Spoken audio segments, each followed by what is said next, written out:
Crime branch register ചെയ്ത ബലാത്സംഗ കേസിൽ രാഹുൽ മാങ്കൂട്ടത്തിനെതിരെ പ്രഥമ ദൃഷ്ട്യാ തെളിവൊന്നുമില്ല എന്ന് ചൂണ്ടിക്കാട്ടിയാണ് സെഷൻസ് കോടതി ഇന്ന് മുൻകൂർ ജാമ്യം നൽകിയിട്ടുള്ളത്.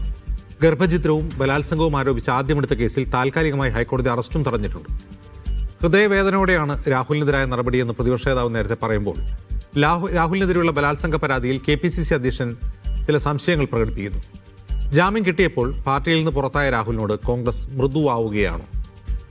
സ്വാഗതം. സ്പെഷ്യൽ എഡിഷനിലേക്ക് അതിഥികളായി CPM സഹയാത്രികൻ ഡോക്ടർ പ്രേംകുമാർ, കോൺഗ്രസ് സഹയാത്രികൻ N. ശ്രീകുമാർ, അഭിഭാഷക അഡ്വക്കേറ്റ് പത്മലക്ഷ്മി എന്നിവർ. ഡോക്ടർ പ്രേംകുമാർ, ഇന്ന് സണ്ണി ജോസഫിൻ്റെ ആ വാർത്താ സമ്മേളനം കണ്ടു കാണും. അതിൽ അദ്ദേഹം പറയുന്നത് മാധ്യമങ്ങൾക്ക് അയച്ചിട്ടാണ് ആ പരാതി എനിക്ക് അയച്ചത്, അതുകൊണ്ട് അത് ലീഗലി ഡ്രാഫ്റ്റ് ചെയ്ത ഒരു പരാതിയായിട്ടാണ് എനിക്ക് തോന്നിയത് എന്ന് പറയുന്നു. അതിനർത്ഥം ഈ പരാതികളിലെല്ലാം കോൺഗ്രസ് നേതൃത്വം വീണ്ടും സംശയം പ്രകടിപ്പിക്കാൻ തുടങ്ങിയോ? അല്ല, കോൺഗ്രസ് നേതൃത്വം മാങ്കൂട്ടത്തിനെതിരെ എല്ലാ കാലത്തും വന്ന പരാതികളെ അവിശ്വസിക്കുകയും തള്ളുകയും ഒതുക്കുകയും തന്നെയാണ് ചെയ്തിട്ടുള്ളത് എന്ന് കോൺഗ്രസിനോട് ചേർന്ന് നിൽക്കുന്ന സ്ത്രീകൾ തന്നെയാണ് കേരളത്തിനോട് വിളിച്ചു പറഞ്ഞിട്ടുള്ളത്. റിനി എന്ന അവരുടെ അതായത് VD സതീശൻ തൻ്റെ പുത്രിയെപ്പോലെ പുത്രീ സമയായിട്ടുള്ളവളെന്ന് വിശേഷിപ്പിച്ചിട്ടുള്ള റിനിയാണ് ആദ്യം പറഞ്ഞിട്ടുള്ളത്. ഞാൻ പലതവണ പരാതികൾ പറഞ്ഞിരുന്നു എന്നുള്ളത്. ഏറ്റവും ഒടുവിൽ നമ്മുടെ പ്രസാധക ഷഹനാസാണ് പറഞ്ഞിട്ടുള്ളത്. മാങ്കൂട്ടത്തിനെ യൂത്ത് കോൺഗ്രസ് പ്രസിഡന്റ് ആക്കുന്ന സമയത്ത് ഞാൻ ഷാഫിയോട് രേഖാമൂലം, അതായത് വാട്സപ്പിലൂടെ മെസ്സേജ് അയക്കുകയാണ് ചെയ്തത്. രേഖാമൂലം തന്നെ പറഞ്ഞിരുന്നു, ഇയാളുടെ സ്വഭാവം ഇങ്ങനെയാണ്, എന്നോട് മിസ്ബിഹേവ് ചെയ്തിട്ടുണ്ട്. ഇതിനെയൊക്കെ എല്ലാ കാലത്തും ഇവർ സംശയത്തിന് നിഴലിൽ നിർത്തി അവഗണിക്കുക തന്നെയാണ് ചെയ്തിട്ടുള്ളത്. ഇദ്ദേഹത്തിൻ്റെ ശബ്ദം വോയിസ് റിലീസ് ചെയ്യപ്പെട്ട ചാനലുകളിലൂടെ കേട്ടതിന് ശേഷം മാങ്കൂട്ടത്തിനെ സസ്പെൻഡ് ചെയ്യാനും പാർലമെൻ്ററി പാർട്ടിയിൽ നിന്ന് ഒഴിവാക്കാനും സ്പീക്കർക്ക് കത്ത് കൊടുക്കാനും തീരുമാനിക്കുകയും അത് നടപ്പിലാക്കുകയും ചെയ്തതിന് ശേഷം UDFിൻ്റെ കൺവീനർ അടൂർ പ്രകാശ് പറഞ്ഞിരുന്നത് ഈ ശബ്ദം AI ആണെന്നായിരുന്നു. ഏറ്റവും ഒടുവിൽ പരാതി DGPക്ക് കൈമാറിയെന്ന് വലിയ സംഭവം പോലെ പറഞ്ഞിരുന്ന സണ്ണി ജോസഫ് അന്ന് പത്രങ്ങളോട് പറഞ്ഞ, മീഡിയയോട് പറഞ്ഞ വലിയൊരു കള്ളമുണ്ടായിരുന്നു. എൻ്റെ കയ്യിൽ ആദ്യമായിട്ടാണ് ഒരു പരാതി വരുന്നതെന്നുള്ളത്. മണിക്കൂറുകൾക്കുള്ളിൽ മലയാളത്തിലെ ചാനലുകൾ തന്നെ അദ്ദേഹം പറഞ്ഞത് പച്ചക്കള്ളമായിരുന്നു തെളിയിച്ചിട്ടുണ്ടായിരുന്നു. കാരണം ഒന്നാമത്തെ അതിജീവിത മാങ്കൂട്ടത്തിനെതിരെ ഇപ്പോൾ നിലനിൽക്കുന്ന ബലാത്സംഗ കേസിൽ ഒന്നാമത്തെ പരാതിക്കാരിയും ഇതേപോലെ പരാതി സണ്ണി ജോസഫിന് അയച്ചിട്ടുണ്ടായിരുന്നെന്നും അതിൻ്റെ സ്ക്രീൻഷോട്ട് ചാനലുകളിലൂടെ വന്നതാണ്. പിന്നെ ആരെങ്കിലും സണ്ണി ജോസഫിനോട് ആ കാര്യം ചോദിച്ചിരുന്നു എന്നറിയില്ല. പിന്നെ കേരളത്തിൽ മൊത്തത്തിൽ ഇപ്പം എന്തായിരുന്നാലും സ്ത്രീകളുടെ അഭിമാനം സംരക്ഷിക്കുന്ന രീതിയിൽ, സ്ത്രീകളുടെ സുരക്ഷ സംരക്ഷിക്കുന്ന രീതിയിലുള്ള വലിയൊരു സമരം, വലിയൊരു അവേക്കനിങ് നടന്നുകൊണ്ടിരിക്കുകയാണ്. എസ്പെഷ്യലി നടി ആക്രമിക്കപ്പെട്ട കേസിൽ ദിലീപിനെ വെറുതെ വിട്ട സെഷൻസ് കോടതി വിധിക്കെതിരെ പൊതുജന വികാരവും ആലോചനകളും വിമർശനങ്ങളൊക്കെ നടക്കുന്ന കാലമാണ്.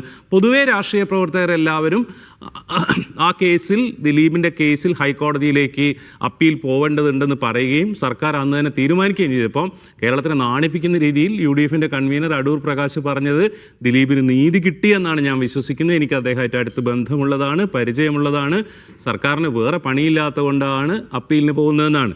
ഒരുപക്ഷെ ഇതേപോലുള്ള ചർച്ചയിൽ സ്വാഭാവികമായും വന്നിരിക്കേണ്ടിയിരുന്ന കോൺഗ്രസിൻ്റെ ഔദ്യോഗിക വക്താവ് സന്ദീപ് വാര്യർ ഇപ്പോഴും മുൻകൂർ ജാമ്യം കിട്ടാതെ നോട്ട് ടു അറസ്റ്റ് മാത്രമേ കിട്ടിയുള്ളൂ. സാങ്കേതികമായി പറഞ്ഞാൽ ഒളിവിൽ കഴിയുകയാണ് ചെയ്യുന്നത്. അപ്പോൾ കോൺഗ്രസിൻ്റെ കുറച്ച് നേതാക്കൾക്ക് സ്വാഭാവികമായിട്ടും, ഒരുപക്ഷെ രമേശ് ചെന്നിത്തലയും VD സതീശനും ഉമാ തോമസൊക്കെ പോലെയുള്ള കുറച്ച് നേതാക്കൾക്ക് ഇതിൽ ജെന്യുവിനായ കമ്മിറ്റ്മെൻ്റ് ഉണ്ട് എന്ന് നമ്മൾ കാണുമ്പോൾ തന്നെ മഹാഭൂരിപക്ഷം നേതാക്കൾക്കും ഈ കമ്മിറ്റ്മെൻ്റ് ഇല്ല എന്ന് പല തവണ വെളിവായിട്ടുള്ളതാണ്. എന്താണ് അതിൻ്റെ കാര്യമെന്നുള്ളത് നമ്മളൊക്കെ ഇങ്ങനെ സ്വകാര്യമായി പറഞ്ഞിരുന്നത്. ഇതേ മാങ്കൂട്ടം തന്നെ പാലക്കാട് വെച്ചിട്ട് മീഡിയയോട് പറഞ്ഞിട്ടുണ്ടായിരുന്നു, എന്നോട് പ്രചരണ പരിപാടികളിൽ പങ്കെടുക്കരുതെന്ന് ഒരു നേതാവും പറഞ്ഞിട്ടില്ല. ഇനി ഏതെങ്കിലും നേതാവ് എനിക്കെതിരെ ഒരു പരാതി വന്നു എന്നുള്ളതുകൊണ്ട് പരിപാടികളിൽ പങ്കെടുക്കരുത് എന്ന് പറഞ്ഞിട്ടുണ്ടെങ്കിൽ ആ നേതാവിൻ്റെ പേര് നിങ്ങൾ ഇങ്ങോട്ട് പറയൂ, അയാളെപ്പറ്റി നിങ്ങളറിയാത്ത വിവരങ്ങൾ ഞാൻ പറഞ്ഞു തരാം എന്ന്. എന്ത് വെച്ചാണ് ഇദ്ദേഹം കേരളത്തിലെ ടോപ്പ് ബ്രാസിനെ, കോൺഗ്രസിൻ്റെ ടോപ്പ് ബ്രാസിനെ ഭീഷണിപ്പെടുത്തുന്നത് എന്നുള്ളത് മാങ്കൂട്ടം തന്നെ പറഞ്ഞ് നമ്മൾ കേട്ടിട്ടുള്ളതാണ്. അപ്പോൾ യാതൊരു സംശയവും വേണ്ടതില്ല. ഇദ്ദേഹത്തിന് ജാമ്യം കിട്ടി പുറത്തു വരികയാണെങ്കിൽ കോൺഗ്രസിലെ വലിയൊരു വിഭാഗം മാങ്കൂട്ടത്തിനെ പൂമാലയിട്ട് സ്വീകരിക്കും. കാരണം വളരെ വിചിത്രമായൊരു തീരുമാനമായിരുന്നു മാങ്കൂട്ടത്തിനെ പുറത്താക്കാൻ വേണ്ടി കോൺഗ്രസ് എടുത്തത്. അതെന്താണെന്ന് വെച്ചാൽ, മുൻകൂർ ജാമ്യം ഒരു സെഷൻസ് കോടതി നിഷേധിക്കുകയാണെങ്കിൽ പുറത്താക്കുന്നു. 2/25 മുൻകൂർ ജാമ്യം ഒരു സെഷൻസ് കോടതി നിഷേധിക്കുന്നു. ഒരു മിനിറ്റിനുള്ളിൽ പുറത്താക്കുന്നു. എനിക്കൊന്നും ഒരു കാരണവശാലും മനസ്സിലാവാത്തൊരു കാര്യം, ഒരു സെഷൻസ് കോടതി ആൻറ്റിസിപ്പേറ്ററി ബെയിൽ ഡിനൈ ചെയ്യുന്നു എന്നുള്ളൊരു സാങ്കേതിക കാര്യത്തിൻ്റെ മുകളിൽ ചേർന്ന് നിന്നല്ലല്ലോ ചെയ്യേണ്ടത്. പിറ്റേ ദിവസം ഇദ്ദേഹത്തിന് നോട്ട് ടു അറസ്റ്റ് ഹൈക്കോടതിയിൽ നിന്ന് കിട്ടിയ സമയത്ത് ഷാഫി പറമ്പിൽ അങ്ങനെയാണെങ്കിൽ മുൻകൂർ ജാമ്യം ലഭിക്കുന്നതും തികച്ചും സാങ്കേതികമാണ്. തീർച്ചയായിട്ടും മുൻകൂർ ജാമ്യം ലഭിക്കുന്നതും മുൻകൂർ ജാമ്യം നിഷേധിക്കുന്നതും ഒരു പരിധിവരെ സാങ്കേതികമാണ്. പക്ഷേ ഇന്ന് ഈ ബലാത്സംഗ കേസിൽ, രണ്ടാമത്തെ ബലാത്സംഗ കേസിൽ ഈ ജാമ്യം അനുവദിച്ചുകൊണ്ട് കോടതി ചൂണ്ടിക്കാട്ടിയ ഒരു പ്രധാനപ്പെട്ട കാര്യം, പ്രൈമ ഫാസി ഒരു തെളിവുമില്ല ഈ ആരോപണത്തിൽ എന്നാണ്. പ്രൈമ ഫാസി ഒരു തെളിവുമില്ല എന്നാണ്. അതിൻ്റെ അകത്തൊരു കാര്യമുണ്ട്, എവിഡൻസ്. അങ്ങനെ പ്രഥമ ദൃഷ്ടിയാ തെളിവില്ല എന്ന് കോടതി പോലും കാണുമ്പോൾ അത്തരം പരാതികളെ കോൺഗ്രസ് നേതൃത്വം സംശയത്തോടെ കാണുന്നതിൽ തെറ്റുണ്ടോ? അല്ലല്ല, അതിനകത്ത് വേറെ പ്രശ്നമുണ്ടാ ജിംസ്. അതായത് ഈ കുട്ടിക്ക് ഈ അനുഭവം ഉണ്ടായിട്ട് കുറേ കാലമായി നമുക്കറിയാം. വേറെയും ഇഷ്ടം പോലെ സ്ത്രീകൾക്ക് ഇത്തരത്തിലുള്ള അനുഭവങ്ങൾ ഉണ്ടായിട്ടുണ്ട് എന്നുള്ളത് അവരെ പേര് വെളിപ്പെടുത്താത്ത പരാതികൾ ഏറെയുണ്ട്. ഭയങ്കരമായ സംഘർഷത്തിന് ഒടുവിലാണ് ഞാൻ ഇങ്ങനെയെങ്കിലും പരാതി തരുന്നത്, എൻ്റെ പേര് വെളിപ്പെടുത്താതെ പരാതി തരുന്നതെന്ന് ആ കുട്ടി KPCC പ്രസിഡന്റ് അയച്ച ഇമെയിലിൽ നമ്മൾ വായിച്ചതാണ്. മുന്നേ പരാതി പറഞ്ഞ പെൺകുട്ടികൾക്കുണ്ടായ അനുഭവങ്ങൾ എന്നെ ഭയപ്പെടുത്തുന്നു, ഞാൻ വധിക്കപ്പെടാമെന്ന് വരെ സംശയിക്കുന്നു എന്നൊക്കെ പറയുന്നുണ്ട്. ആ കുട്ടിയുടെ, ആ കംപ്ലൈനന്റിന്റെ 164 സ്റ്റേറ്റ്മെന്റ് പോലും എടുത്തിട്ടില്ല. അതിൻ്റെ മുന്നെയാണ് കോടതി പ്രൈമ ഫേസി തെളിവുകളില്ല എന്ന് പറയുന്നത്. വളരെ വിചിത്രമായ, വളരെ ഇൻസെൻസിറ്റീവായ ഒരു ജഡ്ജ്മെൻ്റാണ്, ഒരു ഓർഡറാണ് ഇന്ന് തിരുവനന്തപുരം സെഷൻസ് കോർട്ടിൽ നിന്ന് വന്നതെന്ന് പറയും. എന്താണെന്നറിയോ, ഇതേ കോടതിയാണ് ഒന്നാമത്തെ കേസിൽ മാങ്കൂട്ടത്തിന് മുൻകൂർ ജാമ്യം നിഷേധിച്ചത്, നോട്ട് ടു അറസ്റ്റ് ഇഷ്യൂ ചെയ്യാതിരുന്നത്. വളരെ സിമ്പിളായ ഒരു ജുഡീഷ്യൽ ലോജിക്ക് വെച്ചാൽ ഒരാൾക്ക് ഒരു കേസിൽ ജാമ്യം കൊടുക്കുകയോ കൊടുക്കാതിരിക്കുകയോ ചെയ്യുന്നു. സമാനമായ കേസ് പിന്നെയും അതേ കോടതിയുടെ, ഇയാൾ ഇതേ സമാനമായ കുറ്റം ചെയ്തു എന്നുള്ള ആരോപണം പിന്നെ വരുമ്പം അതൊരു ക്രിമിനൽ ഒഫൻസിൻ്റെ ആൻറ്റിസിഡൻ്റ് ഉള്ള ആൾക്ക് ആൻറ്റിസിപ്പേറ്ററി ബെയിൽ കൊടുക്കില്ല. സുപ്രീം കോടതിയുടെ വളരെ കർശനമായ നിർദ്ദേശമുള്ളതാണ്. അത് സമാനമായ കേസ് പറയാൻ പറ്റില്ല പ്രേംകുമാർ, കാരണം ഇത് രണ്ട് കേസാണ്. പോലീസിന് തന്നെ റിപ്പോർട്ട് പ്രകാരം, പോലീസിന് തന്നെ കോടതിയിൽ കൊടുത്തിട്ടുള്ള റിപ്പോർട്ടും FIR പ്രകാരം ഒന്നാമത്തെ കേസ് റേപ്പേ അല്ല, അതൊരു കൺസെൻഷ്യൽ സെക്സ് ആണ്. അതിലാകെ ഒരു, പക്ഷേ റേപ്പിൻ്റെ ഒരു ചാർജ് ഇട്ടിട്ടുണ്ട്. പക്ഷേ ഫസ്റ്റ് ഇൻഫർമേഷൻ സ്റ്റേറ്റ്മെൻറ്റിലോ ഇവരുടെ മൊഴിയിലോ റേപ്പ് സംബന്ധിച്ച പരാമർശമില്ല. ഒന്ന്. രണ്ടാമത്തെ കാര്യം, അതിൽ കുറ്റകരമെന്ന് പറയുന്നത് ഒരു ഫോഴ്സ്ഡ് അബോർഷൻ മാത്രമാണ്. രണ്ടാമത്തേത് റേപ്പാണ്, കുറേ കൂടി സീരിയസ് ആയ കുറ്റമാണ്. സീരിയസ് ആയ കുറ്റത്തിൽ ഒരു കോടതി ജാമ്യം കൊടുക്കുന്നു, എന്നാൽ അത്ര സീരിയസ് അല്ല എന്ന് തോന്നിക്കുന്ന കുറ്റത്തിൽ ജാമ്യം നിഷേധിക്കുന്നു. അത് ഹൈക്കോടതിയിൽ പോകുമ്പോൾ അറസ്റ്റ് തടയുകയും ചെയ്തിട്ടുണ്ട്. അതെ, അത് തന്നെ ഞാൻ പറയുന്നത്. വളരെ വിചിത്രമായിട്ടുള്ള വിധിയാണ് ഇന്നത്തെ കോടതിയിൽ നിന്ന് വന്നിട്ടുള്ളത്. ഒരേ ജഡ്ജ് തന്നെ, ഒരേ കോടതി തന്നെ റേപ്പ് ഇല്ലാത്ത, അവർക്ക് കൂടുതൽ ആർഗ്യുമെന്റ്സ് ഉണ്ടായിരുന്നു, മാങ്കൂട്ടത്തിൻ്റെ വക്കീലിന് കൂടുതൽ ആർഗ്യുമെന്റ്സ് ഉണ്ടായിരുന്നു അതിൻ്റെ അകത്ത്. അതിൽ ആൻറ്റിസിപ്പേറ്ററി ബെയിൽ ഡിനൈ ചെയ്യുകയും ഇന്ന് വന്ന കേസിൽ ഒരേ ഒരു പോയിന്റാണ് ഞാൻ മനസ്സിലാക്കിയെടുത്തോളം മാങ്കൂട്ടത്തിൻ്റെ അഡ്വക്കേറ്റ് അവിടെ വാദിക്കുന്നത്, this case is politically motivated. പക്ഷേ നമുക്കറിയാം പൊളിറ്റിക്കലി മോട്ടിവേറ്റഡ് എന്നുള്ള ആർഗ്യുമെന്റ് നിൽക്കില്ല. കാരണം DGPക്ക് ഈ പരാതി ഫോർവേഡ് ചെയ്തിരിക്കുന്നത് KPCC പ്രസിഡന്റാണ്. ഈ ദേഹം ഇപ്പോൾ കോൺഗ്രസിൻ്റെ പ്രവർത്തകൻ പോലുമല്ല. KPCC പ്രസിഡന്റിന് തിരിച്ചറിയാൻ പറ്റാത്ത എന്ത് പൊളിറ്റിക്കൽ മോട്ടിവേഷനാണ് പ്രതിഭാഗം വക്കീലിന് പറയാൻ പറ്റുക? വളരെ വിചിത്രമായ, വളരെ ഇൻസെൻസിറ്റീവായ ഒരു ഓർഡറാണ് ആ കോടതിയിൽ നിന്ന് വന്നിട്ടുള്ളത്.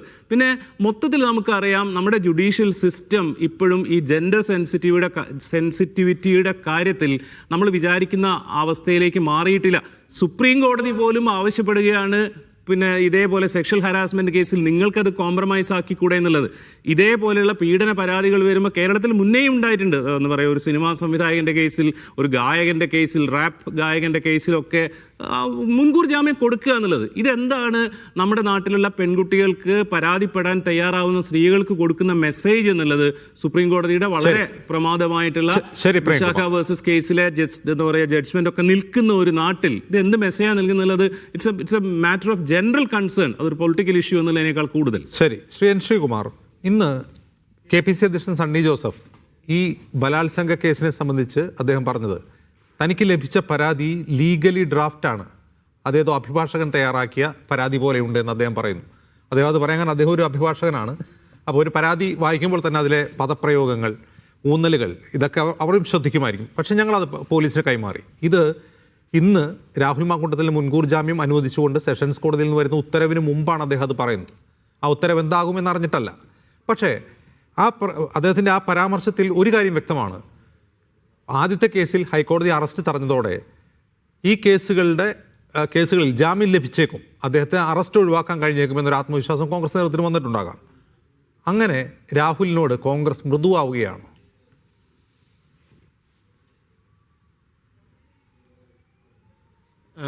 നോക്കുക ജിംസേ, ഇതിലെ കോടതിയുടെ നടപടികൾ എന്താണെന്നുള്ളത് ആ കോടതിയിൽ നടന്ന വാദങ്ങൾക്ക് ശേഷം ഒരു ന്യായാധിപൻ തീരുമാനിക്കുന്നതാണ്. അതിൽ നിന്ന് ചാനലുകളൊക്കെ കാണിച്ച വാർത്തയിൽ നിന്നും എനിക്ക് മനസ്സിലായത് ഇത് ഈ പരാതിയെക്കുറിച്ചുള്ള ചില സംശയങ്ങളൊക്കെ അതിൽ ഉന്നയിച്ചിട്ടുണ്ടെന്നുള്ളതാണ്. അതൊക്കെ ചാനലുകൾ കണ്ടതാണ്, നമ്മളിതൊന്നും ഇപ്പോൾ നടന്ന സംഭവമാണല്ലോ അത്. പക്ഷേ അതൊരു സാധാരണ നമ്മുടെ ഒരു ശരാശരി മനുഷ്യൻ എന്ന നിലയ്ക്ക് നമുക്ക് മനസ്സിലാക്കാൻ പറ്റുന്ന കാര്യമായിട്ട് ഞാൻ കാണുന്നുള്ളൂ. ഇവിടെ അതിലെന്ത് തീരുമാനം എടുത്താലും ശരി, ഇവിടെ നമ്മൾ സംസാരിക്കുന്ന പാലക്കാട്ട് MLA കോൺഗ്രസ് ഇല്ലാത്തിടത്തോളം കാലം അത് കോൺഗ്രസുമായി ബന്ധപ്പെടുന്ന കാര്യമല്ല. അതൊരു വ്യക്തിയും നിയമവും തമ്മിലുള്ള പ്രശ്നമാണ്. അത് കോടതിയിൽ നടക്കട്ടെ എന്നുള്ളതാണ്. ഇവിടെ പ്രശ്നം എന്താണെന്ന് വെച്ചാൽ KPCC പ്രസിഡന്റ് പറയുന്ന കാര്യങ്ങൾ, KPCC പ്രസിഡന്റ് മാത്രമല്ല കോൺഗ്രസ്സുകാരെല്ലാവരും പറയുന്ന കാര്യങ്ങളുണ്ട്. ഈ രാഷ്ട്രീയ പ്രേരിതം അല്ലെങ്കിൽ രാഷ്ട്രീയ ആരോപണം എന്നുള്ളതൊക്കെ ഒരു പൊതുവായ രാഷ്ട്രീയ കക്ഷി നേതാക്കളുടെ ഒരു വിശേഷണമാണ്. അത് ചിലത് ശരിയാകും, ചിലത് തെറ്റാകാം. പക്ഷേ ഇവിടെ നോക്കൂ, നമ്മൾ ഇതിൽ നിലപാടുകളൊരു പ്രശ്നമാണല്ലോ. ഇപ്പം തന്നെ 2 നിലപാട് ഇവിടെ നമ്മുടെ സംസ്ഥാനം ഇപ്പം കാണുകയാണ്, ഈ നിമിഷങ്ങളിൽ കാണുകയാണ്. ഒന്ന്, ഇപ്പോൾ നോക്കൂ, രാഹുൽ മാങ്കൂട്ടത്തിൻ്റെ വിഷയം കോടതിയിലെത്തി, അദ്ദേഹം കോൺഗ്രസിൽ നിന്ന് പുറത്തായി. ഇനിയിപ്പോൾ അദ്ദേഹത്തിൻ്റെ കാര്യം കോൺഗ്രസ് അന്വേഷിക്കേണ്ട കാര്യമില്ല. പക്ഷേ നോക്കൂ, 2 ദിവസം മുമ്പ് ഇന്നലെ ഒരു CPMൻ്റെ മുൻ MLAക്കെതിരെ ഏതാണ്ട് സമാനമായ ഒരു സ്ത്രീയുടെ പരാതിയിൽ ഒരു കേസെടുത്തിരിക്കുകയാണ്. അപ്പോൾ ആ കേസിനെ കുറിച്ച് CPMൻ്റെ അല്ലെങ്കിൽ ഇങ്ങനെ സ്ത്രീകളെ ചേർത്ത് പിടിക്കാൻ കൂടുതൽ മുന്നോട്ട് വരുന്നവരൊന്നും ഒന്നും പ്രതികരിച്ച് കണ്ടില്ല. അതുമാത്രവുമല്ല, കഴിഞ്ഞ മാസം കൊടുത്ത ഒരു പരാതി, അതിൻ്റെ ഓരോ ഡേറ്റ് ഇട്ടിട്ട് നവംബറിൽ കൊടുത്ത പരാതി ഇന്ന ദിവസം ഡിസംബറിൽ മുഖ്യമന്ത്രിക്ക് കിട്ടുന്നു, മുഖ്യമന്ത്രി പോലീസിലേക്ക് അയക്കുന്നു, പോലീസ് ഇന്നലെ 8-ാം തീയതി അങ്ങോട്ട് ഇന്നലെ മിനിയാന്നങ്ങോട്ട് കേസെടുക്കുന്നു. ഇതാണ് സംഭവം. അവിടെയാണ് KPCC പ്രസിഡന്റിന് ഒരു പരാതി കിട്ടിയപ്പോൾ ആ പരാതി വേറെ ഒന്നും ആലോചിക്കാതെ അദ്ദേഹം അങ്ങോട്ട് ഫോർവേഡ് ചെയ്തു. അതിൽ KPCC പറഞ്ഞൊരു കാര്യങ്ങളുണ്ട്. അതിലൊരു ഫ്രം അഡ്രസ്സ് ഇല്ല, ആരാണെന്നില്ല, ഒന്നുമില്ല, ഒരു പരാതി. ആ പരാതി കിട്ടിയപ്പോൾ ഇമെയിൽ വന്ന പരാതിയാണ്. ആ ഇമെയിൽ അഡ്രസ്സ് മാത്രമേ ഉള്ളൂ. നേരെ ഫോർവേഡ് ചെയ്തു. അന്ന് രാത്രി കേസെടുത്തു, അന്വേഷണം തുടങ്ങി. നോക്കൂ, മറ്റേ കേസപ്പോൾ മറ്റേ പരാതി എത്ര ദിവസം വൈകിപ്പിച്ചു. CPMൻ്റെ മുൻ MLAക്കെതിരായ പരാതി. ഞാൻ പേര് പറയാറില്ല, പേര് പറയുന്ന സ്വഭാവം എനിക്കില്ലാത്തതുകൊണ്ട് ഞാൻ പറയുന്നില്ല. CPMൻ്റെ സാംസ്കാരിക മുഖമാണ്. അപ്പോൾ ഇതൊക്കെ സ്ത്രീകളെ ഇങ്ങനെ ചില ആക്ഷേപങ്ങളും ആരോപണങ്ങളൊക്കെ വരുമ്പോൾ അത് 2ആയി കാണുകയാണ് CPM. അവിടെ കോൺഗ്രസിൻ്റെ ഒരു നിലപാടുണ്ട്. എന്താണ് നിലപാട് അജിംസിനറിയോ? അതായത് കോൺഗ്രസ് ഒരിക്കലും അശ്ലീലത്തെ ഒരു ആയുധമാക്കി മാറ്റാറില്ല. അല്ലെങ്കിൽ അവർക്ക് ഇന്നത് മാറ്റായിരുന്നല്ലോ. പഞ്ചായത്ത് തിരഞ്ഞെടുപ്പ് ഇന്നലെ നടന്നതല്ലേ, ഇന്ന് ഉന്നയിക്കാമായിരുന്നല്ലോ.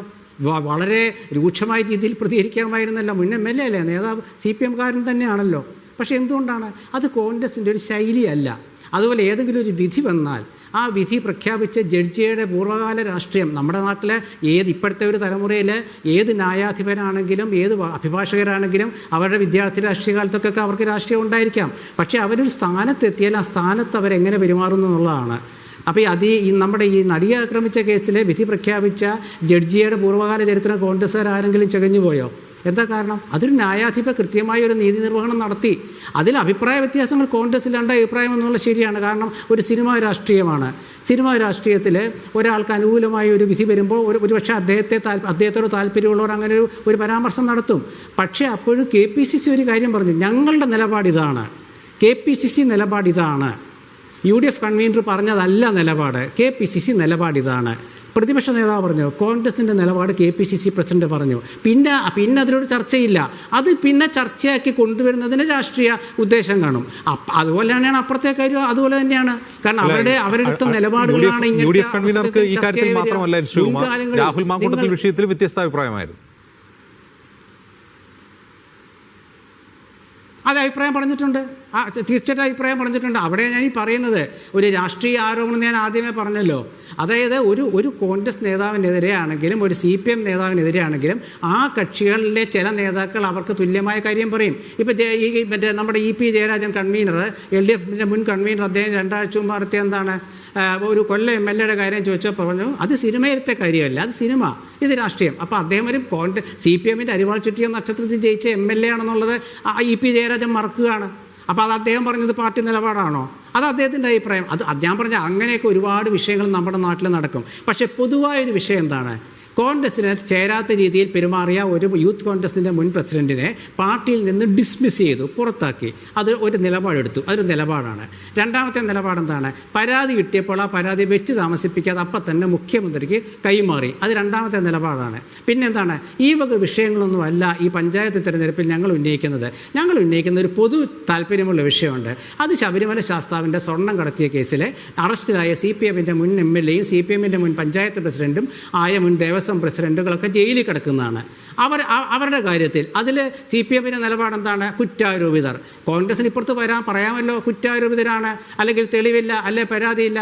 ഇവിടെ നമ്മുടെ ശ്രീ പ്രേംകുമാർ ആദ്യം ഞാൻ ചർച്ചയിൽ അദ്ദേഹം പറയുന്നത് കേട്ടു, ഒരു VD സതീശൻ്റെ നാട്ടുകാരിയായ ഒരു യുവതി പരാതിപ്പെട്ടു. അവർ ചില ചർച്ചകളിൽ വേറെ ചില പറയാറുണ്ട്. പ്രേംകുമാർ അത് പറഞ്ഞത് എനിക്കറിയില്ല, ഞാൻ മുഴുവൻ കേട്ടില്ല. അവർ കോൺഗ്രസിൻ്റെ ജാഥയിൽ പങ്കെടുത്ത ആളാണെന്നൊക്കെ പറയുന്നുണ്ട്. അവർ തന്നെ ഏതോ ഒരു ചർച്ചയിൽ ഞാൻ പറയുന്നത് കേട്ട് എൻ്റെ ഒരു കമ്മ്യൂണിസ്റ്റ് കുടുംബമാണെന്ന്. അപ്പോൾ ഞാനതൊന്നും രാഷ്ട്രീയമാക്കില്ല. കാരണം ഒരു സ്ത്രീ ഒരു കാര്യം പറയുമ്പോൾ അവരുടെ രാഷ്ട്രീയം ചകഞ്ഞു പോകുന്നതൊന്നും ഒട്ടും ശരിയല്ല. പക്ഷേ രാഷ്ട്രീയ കക്ഷികൾ നിലപാട് സ്വീകരിക്കുമ്പോൾ അതിലേത് നിലപാടാണ് ശരി? നിങ്ങളുടെ നിലപാട് ഇതാണ്, ഞങ്ങളുടെ നിലപാട് ഇതാണെന്ന് പറയുമ്പോൾ ഞങ്ങളുടെ നിലപാടാണ് ശരി എന്ന് പറഞ്ഞിട്ട് നിങ്ങളുടെ നിലപാട് തെറ്റ്. അപ്പോൾ അതേ വിഷയത്തിൽ ഈ നിലപാട് മാറ്റുകയാണ്. അത് ശരിയാണോ അജിംസെ? അതാണിപ്പോൾ കേരളം ചർച്ച ചെയ്യുന്നത്. അതുകൊണ്ടാണ് ഇത് വലിയ രാഷ്ട്രീയ വിഷയമായിട്ട് പൊതുസമൂഹം ഏറ്റെടുക്കാത്തത്. ഇപ്പോൾ ഈ പഞ്ചായത്ത് തിരഞ്ഞെടുപ്പിൽ നമ്മുടെയൊക്കെ വീട്ടുകളിൽ ഈ സ്ലിപ്പുമായി വന്ന ഏതെങ്കിലും പ്രവർത്തകൻ നിങ്ങൾ ഈ കോൺഗ്രസ് MLA-യെ പുറത്താക്കിയ, പാർട്ടിയിൽ നിന്ന് പുറത്താക്കിയതോ അല്ലെങ്കിൽ അങ്ങനത്തെ പീഡന കേസൊന്നും പറയുന്നില്ലല്ലോ. എന്തിന്? ശബരിമല വിഷയം പോലും പറയുന്നില്ല കാര്യമായിട്ട് പ്രവർത്തകർ വീടുകളിൽ വരുമ്പോൾ. കാരണം ഈ ഡിവിഷൻ തിരഞ്ഞെടുപ്പിലെ വ്യക്തിപരമായ പോരാട്ടമാണ്. അത് എന്താണ്, ദേശപോരാട്ടം എന്നൊക്കെ പറയുന്നതാണ്. തൊട്ടപ്പുറത്തും ഇപ്പുറത്തും താമസിക്കരുത് തമ്മിൽ നടക്കുന്ന ഒരു മത്സരം. 4000 വോട്ടുകൾ അങ്ങോട്ടും ഇങ്ങോട്ടും മാറിയിട്ട് 2 വോട്ടോ 3 വോട്ടോ മാറിയാൽ ജയിക്കുന്ന ഒരു മത്സരമാണ്. അപ്പോൾ അവിടുത്തെ രാഷ്ട്രീയം കാണുന്നില്ല. പക്ഷേ അവിടെയും ഒരു നിലപാട് കോൺഗ്രസിനുണ്ടെന്ന് തെളിഞ്ഞു. അതുകൊണ്ടാണ് ഈ തെരഞ്ഞെടുപ്പിലെ അജണ്ട നിശ്ചയിക്കാൻ CPM-നോ മുഖ്യമന്ത്രിക്കോ കഴിയാതെ പോയത്. സാധാരണ അജണ്ട നിശ്ചയിക്കണ്ടേ തെരഞ്ഞെടുപ്പ് അജണ്ട? ഇവിടെ തെരഞ്ഞെടുപ്പ് അജണ്ട നിശ്ചയിച്ച UDF അല്ലേ? എന്താണ് നിലപാട്? ആ നിലപാടിനെ കുറിച്ച് പറയുമ്പോൾ എന്താ പറയുക, എന്ത് മാന്യതയുള്ളത് ഇവർക്കൊക്കെ. ഒരാളൊരു പീഡനം നടത്തിയിട്ട് അയാളെ ന്യായീകരിക്കാൻ ശ്രമിക്കുന്ന എന്നിവർ പറഞ്ഞുകൊണ്ടുവരും. പക്ഷേ അതല്ല, നിലപാടതല്ല. ഒരു വിഷയത്തിൽ തന്നെ CPM എടുക്കുന്ന നിലപാടും കോൺഗ്രസ് എടുക്കുന്ന നിലപാടും ആ നിലപാടൊരു അജണ്ടയെ മാറുന്നു. അങ്ങനെ അജണ്ടയെ മാറുമ്പോൾ CPM കൊണ്ടുവന്ന മുമ്പ് കൊണ്ടുവന്ന അജണ്ട എന്താ? അയ്യപ്പ സംഗമം പൊളിഞ്ഞു പോയി. പിന്നെ കൊണ്ടുവന്ന അജണ്ട എന്താ? അതിദാരിദ്ര്യ നിർമ്മാർജ്ജനം. ചോദ്യം ചെയ്തത് ഇടതുപക്ഷത്തുള്ള CPM സഹയാത്രികരെ തന്നെ ചോദ്യം ചെയ്തപ്പോൾ അതിൽ സംശയങ്ങൾ വന്നു, അത് നിർത്തിവെച്ചു. പിന്നത്തെ അജണ്ട എന്താണ്? ഇപ്പോൾ നാളെ മലബാർ ഭാഗത്ത്, തൃശ്ശൂർ മുതൽ മലബാറിലേക്ക് നാളെ തെരഞ്ഞെടുപ്പ് നടക്കുകയാണ്. അപ്പോൾ എന്താണ്, മുഖ്യമന്ത്രി തൃശ്ശൂരിൽ വന്നിട്ട് മിനിഞ്ഞാന്ന് പത്രസമ്മേളനം നടത്തി പറയുകയാണ് ജമാഅത്തെ ഇസ്ലാമിയുടെ കാര്യം. അപ്പോൾ ജമാഅത്തെ ഇസ്ലാമിയുടെ കാര്യത്തെക്കുറിച്ച് ചോദിക്കുമ്പോൾ നിങ്ങളുടെ കാലത്ത് പിന്തുണ നൽകിയില്ലെന്ന് ചോദിക്കുമ്പോൾ ഇല്ല എന്നങ്ങ് പറയുകയാണ്. അപ്പോൾ എനിക്ക് കാണാപ്പാടമാണ് ഒരു വർഷവും ഒരു മാസവും ഒരു തീയതിയും. 1996 ഏപ്രിൽ 22 CPM മുഖപത്രത്തിലെ മുഖപ്രസംഗം. 2 ശ്രദ്ധേയമായ കാര്യങ്ങൾ: ജമാഅത്തിൻ്റെ പിന്തുണ കിട്ടിയതും ആർച്ച് ബിഷപ്സ് കോൺഫറൻസിൻ്റെ പിന്തുണ കിട്ടിയതും. അതിനുശേഷം മുഖ്യമന്ത്രി തന്നെ പറയുന്നു, ജമാഅത്തെ ഇസ്ലാമുമായി കൂട്ടുകൂടിയാൽ നിങ്ങൾക്കെന്താ ഇത്ര വലിയ വിഷമം എന്ന് ചോദിക്കുന്ന ഒരുപാട് വാർത്തകൾ. ഇതൊക്കെ നിഷേധിച്ചുകൊണ്ട്. അപ്പോൾ എന്താണ്, അശ്ലീലത്തെ ആയുധമാക്കാൻ ശ്രമിക്കുക, നുണയൊരായുധമാക്കാൻ ശ്രമിക്കുക. ഇങ്ങനത്തെ വിഷയങ്ങളൊക്കെ വരുമ്പോൾ സ്വാഭാവികമായിട്ടും കോൺഗ്രസിൻ്റെ ഭാഗത്തു നിന്നും ശക്തമായ നിലപാട് ചർച്ചയ്ക്കെടുക്കും. അങ്ങനെ എടുക്കുമ്പോൾ ആ നിലപാടാണ് ചർച്ചയാവേണ്ടത്. ഞാൻ ഇന്നീ പറഞ്ഞ വിഷയം അജിംസ് കേട്ടോ? ഏതെങ്കിലും ഒരു CPM-ലെ വനിതാ നേതാവ് ഇപ്പോൾ എടുത്ത CPM-ൻ്റെ മുൻ MLA ആയ സാംസ്കാരിക പ്രവർത്തനെതിരെ എടുത്ത കേസിനെ കുറിച്ച് എന്തെങ്കിലും പറഞ്ഞോ? അല്ലെങ്കിൽ അതും ഇതും തമ്മിൽ എന്താ വ്യത്യാസമില്ല? 2 സ്ത്രീകളല്ല പരാതി കൊടുത്തത്. പിന്നെ കോടതിയുടെ വിധി എന്ന് പറയുമ്പോൾ കോടതിയുടെ ന്യായാധിപൻ തീരുമാനിക്കട്ടെ. ഇപ്പോൾ പഴയകാലത്ത് CPM-കാരെ ന്യായാധിപന്മാരെ അവരുടെ ബുദ്ധി പരിശോധിക്കണമെന്നോ ഓരോ പദപ്രയോഗങ്ങളൊക്കെ നടത്തിയിട്ടുണ്ടല്ലോ. അതിൻ്റെ ഒന്നും ആവശ്യമില്ല. അതായത് ഒരു ന്യായാധിപനാണെങ്കിലും അവർ നടപ്പാക്കിയ അവരുടെ ന്യായമാണ് നടപ്പാക്കുന്നത്. അത് നിങ്ങൾക്ക് വിമർശിക്കാൻ, ചോദ്യം ചെയ്യാം. പക്ഷേ അവരുടെ വ്യക്തിരാഷ്ട്രീയത്തിലേക്ക് കടന്നു പോകുന്ന ആരും ശരിയല്ല. കോൺഗ്രസ് അത് ചെയ്തില്ലെന്നാണ് ഞാൻ പറഞ്ഞത്. അവിടെ അടൂർ പ്രകാശ് ദിലീപിനെ പിന്തുണച്ച് സംസാരിച്ചപ്പോൾ അത് കോൺഗ്രസിൻ്റെ നിലപാടല്ലെന്ന് KPCC പറഞ്ഞപ്പോൾ അദ്ദേഹം നിലപാട് തിരുത്തി. അതെങ്കിൽ അല്ല, ഞാൻ പറയുന്നതാണ് UDF-ൻ്റെ നിലപാടെന്ന് അല്ലല്ലോ അദ്ദേഹം പറഞ്ഞത്. KPCC-യുടെ നിലപാട് സണ്ണി ജോസഫ് പറഞ്ഞു, അതാണ് ശരി എന്താ അദ്ദേഹം സമ്മതിച്ചില്ലേ? അങ്ങനെ സമ്മതിക്കുന്നത് പോലും അംഗീകരിക്കാതെ അടൂർ പ്രകാശ് ഇങ്ങനെയാണല്ലോ പറഞ്ഞത് എന്ന് പറഞ്ഞ് ഇങ്ങനെ പറയുക. അതുപോലെ കോൺഗ്രസിൽ നിന്നും മറ്റേ പാലക്കാട്ട് MLA ആയ മാങ്കൂട്ടത്തിലിനെ പുറത്താക്കുമ്പോൾ പുറത്താക്കിയാലും കോൺഗ്രസ്സുകാരെ അദ്ദേഹത്തിൻ്റെ ഒപ്പമാണെന്ന് പറയുക. ഇന്നിപ്പോൾ നോക്കും, നാളെ പാലക്കാട്ട് ഇദ്ദേഹം ഈ MLA ചെന്ന് അദ്ദേഹത്തിൻ്റെ വോട്ടവകാശം വിനിയോഗിക്കാൻ ചെന്നാൽ ഒരു പക്ഷേ ഈ രാഷ്ട്രീയം തന്നെ മാറ്റിമറിക്കാനായിട്ട് CPM ശ്രമിക്കും. അവിടെ ഏത് രാഷ്ട്രീയം കൊണ്ടുവരാൻ നമുക്കറിയാമല്ലോ. അപ്പോൾ അതുകൊണ്ട് ഞാൻ പറയുന്നത് ചില നിലപാടുകൾ ചർച്ച ചെയ്യപ്പെടാം. ആ നിലപാടുകളെ കുറിച്ച് പറയുമ്പോൾ ഒരു പക്ഷേ പറയുന്ന ഞാനടക്കം അധിക്ഷേപിക്കപ്പെട്ടേക്കാം. അതൊരു വിരോധമുള്ള കാര്യമില്ല. പക്ഷെ നിലപാടാണ് ഏത് പൊളിറ്റിക്കൽ പാർട്ടിയാണെങ്കിലും. അത് 2 കാര്യം ഞാൻ എടുത്തു പറയുകയാണ്. ഒന്ന്, ഈ സ്ത്രീ വിഷയ കാര്യത്തിൽ CPMന്റെ നിലപാട്, മറ്റ് ജമാഅത്തെ വിഷയത്തിൽ CPMന്റെ നിലപാട്. ഈ 2 കാര്യങ്ങൾ ഞാൻ വ്യക്തമായിട്ട് പറയാണ്. അയ്യപ്പ ശബരിമലയിലെ സ്വർണം കൊള്ളയ കേസിലെ ഈ കുറ്റാരോപിതൻ എന്നുള്ള നിലപാടും, ഇത് 3 നമ്മൾ ചർച്ച ചെയ്യേണ്ടത്. ശരി. അഡ്വക്കേറ്റ് പത്മലക്ഷ്മി, ഒരേ കോടതി ഒരേ സ്വഭാവമുള്ള 2 കേസുകളിൽ 2 തരം വിധികളാണ് പുറപ്പെടുവിച്ചിട്ടുള്ളത്. ഒന്നാമത്തെ പരാതിയിൽ, രാഹുൽ മാങ്കൂട്ടത്തിനെതിരായ ഒന്നാമത്തെ പരാതിയിൽ ഇതൊരു പൊളിറ്റിക്കലി മോട്ടിവേറ്റഡ് ആയിട്ടുള്ള ഒരു തെരഞ്ഞെടുപ്പ് കാല പരാതിയാണോ എന്നുള്ള വസ്തുത മുഖവിലക്കെടുത്തുകൊണ്ട് തന്നെയാണ് ജാമ്യം നിഷേധിച്ചത്. പിന്നീട് ഹൈക്കോടതി അറസ്റ്റ് തടഞ്ഞു. രണ്ടാമത്തെ കേസിൽ അത് കുറേ കൂടി എന്താണ് പറയുക, ഗൗരവമുള്ള ബലാത്സംഗ കുറ്റമാണ്. അതിൽ അതേ കോടതി ജാമ്യം അനുവദിക്കുകയും ചെയ്യുന്നു, പ്രഥമ ദൃഷ്ട്യാ ഒരു തെളിവുമില്ല എന്ന് ചൂണ്ടിക്കാട്ടിക്കൊണ്ട്. അപ്പോൾ ഇങ്ങനെയൊരു സാഹചര്യം വരുമ്പോൾ ഈ ആദ്യത്തെ കേസിൽ ജാമ്യം നിഷേധിച്ചുകൊണ്ട് ആ കോടതി ഉത്തരവിറക്കുമ്പോൾ പറഞ്ഞ കാര്യം രണ്ടാമത്തെ ഒരു പരാതി കൂടിയുണ്ട്, രണ്ടാമത്തെ ഒരു കേസുണ്ട് എന്ന് ചൂണ്ടിക്കാട്ടിക്കൊണ്ടാണ്. അപ്പോൾ രണ്ടാമത്തെ കേസ് അവർ തന്നെ പരിഗണിച്ച് അതിൽ പ്രഥമ ദൃഷ്ട്യാ തെളിവില്ല എന്ന് പറഞ്ഞുകൊണ്ട് ജാമ്യം അനുവദിക്കുന്നു. ആദ്യത്തെ കേസിൽ അവർ ജാമ്യം നിഷേധിച്ച കേസിൽ ഹൈക്കോടതി അറസ്റ്റ് തടയുകയും ചെയ്യുന്നു. രാഹുലിനെതിരായിട്ടുള്ള കേസ് ദുർബലമാവുകയാണോ?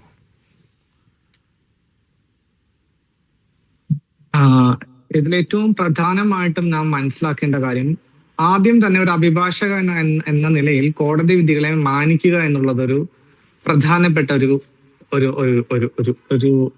വസ്തുതയാണ്. കേൾക്കുന്നുണ്ടോ? പറഞ്ഞോളൂ പത്മലക്ഷ്മി, പ്ലീസ്. ഓക്കെ. ഏറ്റവും പ്രധാനപ്പെട്ട വസ്തുത എന്തെന്നാൽ കോടതി വിധിയെ മാനിക്കുക എന്നുള്ളത് എല്ലാ ഇന്ത്യൻ പൗരന്മാരും ചെയ്യേണ്ട ഒരു പ്രധാനപ്പെട്ട കാര്യമാണ്. അതാണ് ഇന്ന് നമ്മൾ പലരും മറന്നു പോകുന്ന ഒരു പ്രധാനപ്പെട്ട കാര്യം. ഇനി നമുക്ക് അതായത് ഈ 2 ബെയിൽ ആപ്ലിക്കേഷനിലേക്കും വരാം. ആദ്യത്തെ ബെയിൽ ആപ്ലിക്കേഷനിൽ ബഹുമാനപ്പെട്ട principal district magistrate sessions judge. Hello, ഇത് കേൾക്കുന്നുണ്ടോ? കേൾക്കാം പത്മലക്ഷ്മി, പറഞ്ഞോളൂ. ഓക്കെ. പ്രിൻസിപ്പൽ ഡിസ്ട്രിക്ട് സെഷൻ ജഡ്ജിന്റെ ഭാഗത്തു നിന്ന് ഉണ്ടായിട്ടുള്ളത് ബെയില് ഡിനേ ചെയ്യുകയും, എന്നാൽ ഇതേ ബെയിൽ ആപ്ലിക്കേഷനുമായി എത്തിയിട്ടുള്ള ഹൈക്കോടതിയിൽ ഇന്ത്യയുടെ നിയമപ്രകാരം consensual sex is not a rape എന്ന രീതിയിൽ ഒരു പരാമർശം പറഞ്ഞുകൊണ്ട് പറഞ്ഞോളൂ, കേൾക്കാം. ഹലോ, പറഞ്ഞോളൂ, കേൾക്കുന്നുണ്ട്. ഓക്കെ. ഒരു പരാമർശം പറഞ്ഞുകൊണ്ട് നോട്ടീസ് അറസ്റ്റ് കൊടുക്കുകയും ചെയ്തു. എന്നാൽ ഇന്നത്തെ ബെയിൽ ആപ്ലിക്കേഷനിലെ ചില പ്രധാനപ്പെട്ട ഭാഗങ്ങൾ ഞാൻ ഇന്നത്തെ ബെയിൽ ആപ്ലിക്കേഷനുമായി ബന്ധപ്പെട്ട് വന്ന ജഡ്ജ്മെന്റിലെ ചില പ്രധാനപ്പെട്ട ഭാഗങ്ങൾ ഞാൻ വായിക്കാം. Along with the report filed by the investigating officer, the printout of the screenshot of chat between the petitioner and the victim is produced. In that, some of the chatters are masked. The perusal of the same prima facie shows that there are contact between the petitioner and the victim. Even after the alleged incident, there is conversation regarding the nature of relationship, like the love relationship or a committed relationship. There is nothing in the record produced by the prosecution which show the allegation against the petitioner. ഇതിൽ നിന്നും ഏറ്റവും വ്യക്തമാവുന്ന കാര്യം എന്താണെന്ന് വെച്ചാൽ, ഒരു bail application പരിഗണിക്കുമ്പോൾ ആദ്യം നമ്മുടെ കോടതികൾ എടുക്കുന്ന പ്രധാനപ്പെട്ട stand, ground for the granting bail depends on 2 cumulative condition. Opportunity for the public prosecutor to oppose the bail. ഇവിടെ പബ്ലിക് പ്രോസിക്യൂട്ടർ ബെയിൽ ഒപ്പോസ് ചെയ്തിട്ടുണ്ട്. The court is satisfaction that there are the reasonable ground to believing the accused is not guilty of the offense and that he is not likely to commit any offense while on bail. ഇതും ഏറ്റവും പ്രധാനപ്പെട്ട കാര്യം തന്നെയാണ്. നമ്മുടെ ഈ കേസിൽ നിൽക്കുന്നത് രാഹുൽ മാങ്കൂട്ടത്തിൽ എന്ന് പറഞ്ഞ ഒരു MLA ആണ് എന്നുള്ള ഒരു കാരണം കൊണ്ടാണ് ആദ്യ ബെയിലിനകത്ത് ഒരു ഒപ്പോസിഷൻ ആയിട്ട് വരുന്നത്. MLA ആണ് എന്ന കാരണം കൊണ്ട് ബെയിൽ കൊടുത്തില്ല എന്നൊരു വസ്തുതയും അവിടെ നിലനിൽക്കെ തന്നെയാണ് ബഹുമാനപ്പെട്ട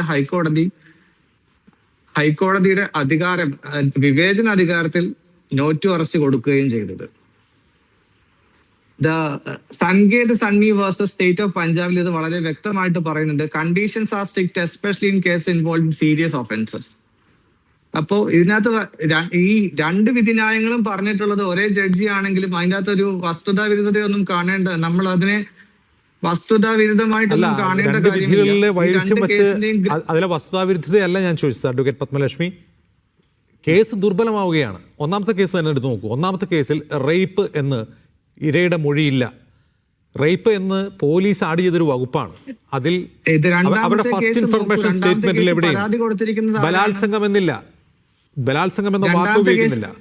രണ്ടാമത്തെ കേസിൽ ബലാത്സംഗം എന്ന വാക്കുണ്ട്. ആ ബലാത്സംഗം എന്ന വാക്കുണ്ടായിട്ടും അതിനെ കൊറാബറേറ്റ് ചെയ്യുന്ന ഒരു തെളിവും, ഒരു പ്രഥമ ദൃഷ്ടിയ ഒരു തെളിവും ഹാജരാക്കാൻ പ്രോസിക്യൂഷൻ കഴിയുന്നില്ല. അപ്പോൾ യഥാർത്ഥത്തിൽ രാഹുൽ മാങ്കൂട്ടത്തിൽ നാളെ അപ്പിയർ ചെയ്യുകയാണെങ്കിൽ പൊളിറ്റിക്കലി രാഷ്ട്രീയമായ അദ്ദേഹത്തിന് കുറെ കൂടി ഒരു വിക്ടിം ഹുഡ് ഫീൽ കിട്ടുകയാണ്. ആളുകളുടെ മുമ്പിൽ താൻ വേട്ടയാടപ്പെടുകയാണ് എന്ന ഫീൽ വരും. അതാണ് ഉണ്ടാവുക. തീർച്ചയായിട്ടും. കാരണം രണ്ടാമത്തെ കേസിൽ പരാതി കൊടുത്തിരിക്കുന്ന വ്യക്തി ആരാണ്? ആ FIR-നകത്ത് എന്താണ് എഴുതിയിരിക്കുന്നത്? ആ FIR-ൽ പറഞ്ഞ KPCC പ്രസിഡന്റ് അല്ലേ പരാതിക്കാരനായി വന്നിട്ടുള്ളത്? അല്ല, ക്രൈംബ്രാഞ്ച് അവരുടെ മൊഴിയെടുത്തു. ക്രൈംബ്രാഞ്ച് അവരുടെ മൊഴിയെടുത്തു മാത്രമല്ല, ഈ ജാമ്യ ഉത്തരവിൽ കോടതി വേറൊരു കാര്യം കൂടി ചൂണ്ടിക്കാട്ടുന്നുണ്ട്. അതായത് ഈ പരാതി KPCC അധ്യക്ഷനും മാധ്യമങ്ങൾക്ക് അയക്കുന്നതിന് മുമ്പ് തന്നെ ക്രൈംബ്രാഞ്ച് ഇവരെ ലൊക്കേറ്റ് ചെയ്തിരുന്നു, ഇവരുമായിട്ട് കമ്മ്യൂണിക്കേറ്റ് ചെയ്തിരുന്നെന്നാണ് കോടതി തന്നെ അതിൽ ചൂണ്ടിക്കാട്ടുന്നത്. അതിനുശേഷം നടന്ന കാര്യങ്ങളാണ്. ആദ്യം ഈ പരാതി പോകുന്നത് KPCC പ്രസിഡന്റിലൂടെയാണ്. അപ്പോൾ പരാതിക്കാരി എന്ന സ്ഥാനത്ത് KPCC പ്രസിഡന്റിന്റെ പേരെന്നുള്ള ഒരു കൗതുകകരമായ കാര്യം ഈ FIR-ൽ ഉണ്ടായിരുന്നു. അതിനുശേഷമാണ് ഈ പറയുന്ന പോലെ സ്പെഷ്യൽ ഇൻവെസ്റ്റിഗേഷൻ ടീം പരാതിക്കാരിനെ കാണുകയും ഡീറ്റെയിൽ ആയിട്ടുള്ള സ്റ്റേറ്റ്മെന്റ് എടുക്കുകയും ചെയ്തത്. എന്നാൽ ഈ സ്റ്റേറ്റ്മെന്റിൽ നിന്ന് തന്നെ, അതായത് ഈ ജഡ്ജ്മെന്റിന്റെ ഉത്തരവ് വായിക്കുമ്പോൾ തന്നെ വ്യക്തമാവുന്നുണ്ട് ഇവർ തമ്മിലുള്ള ചാറ്റുകളും ഈ ഒരു ഇൻസിഡന്റിന് ശേഷം പിന്നീട് ഉള്ള ചാറ്റുകൾ ഉള്ളതായിട്ടാണ് പറയുന്നത്. Case day by day case ദുർബലമാവുന്ന കാഴ്ചയാണ് നമ്മൾ കണ്ടുകൊണ്ടിരിക്കുന്നത്. അതായത് ഇപ്പോൾ ഒന്നാമത്തെ കേസിലെ പോലീസ് കേസ് തന്നെ ദുർബലമാണ്. അതിൽ റേപ്പ് എന്ന് ഇരയുടെ മൊഴിയില്ല, പകരം പോലീസ് ഒരു വകുപ്പിട്ടിരിക്കുകയാണ് റേപ്പ് എന്ന്. പക്ഷെ രണ്ടാമത്തെ കേസിൽ ഇരയുടെ മൊഴി തന്നെ റേപ്പ് എന്നാണ്, പക്ഷേ അതിന് തെളിവ് പ്രോസിക്യൂഷൻ ഹാജരാക്കാൻ കഴിഞ്ഞിട്ടില്ല.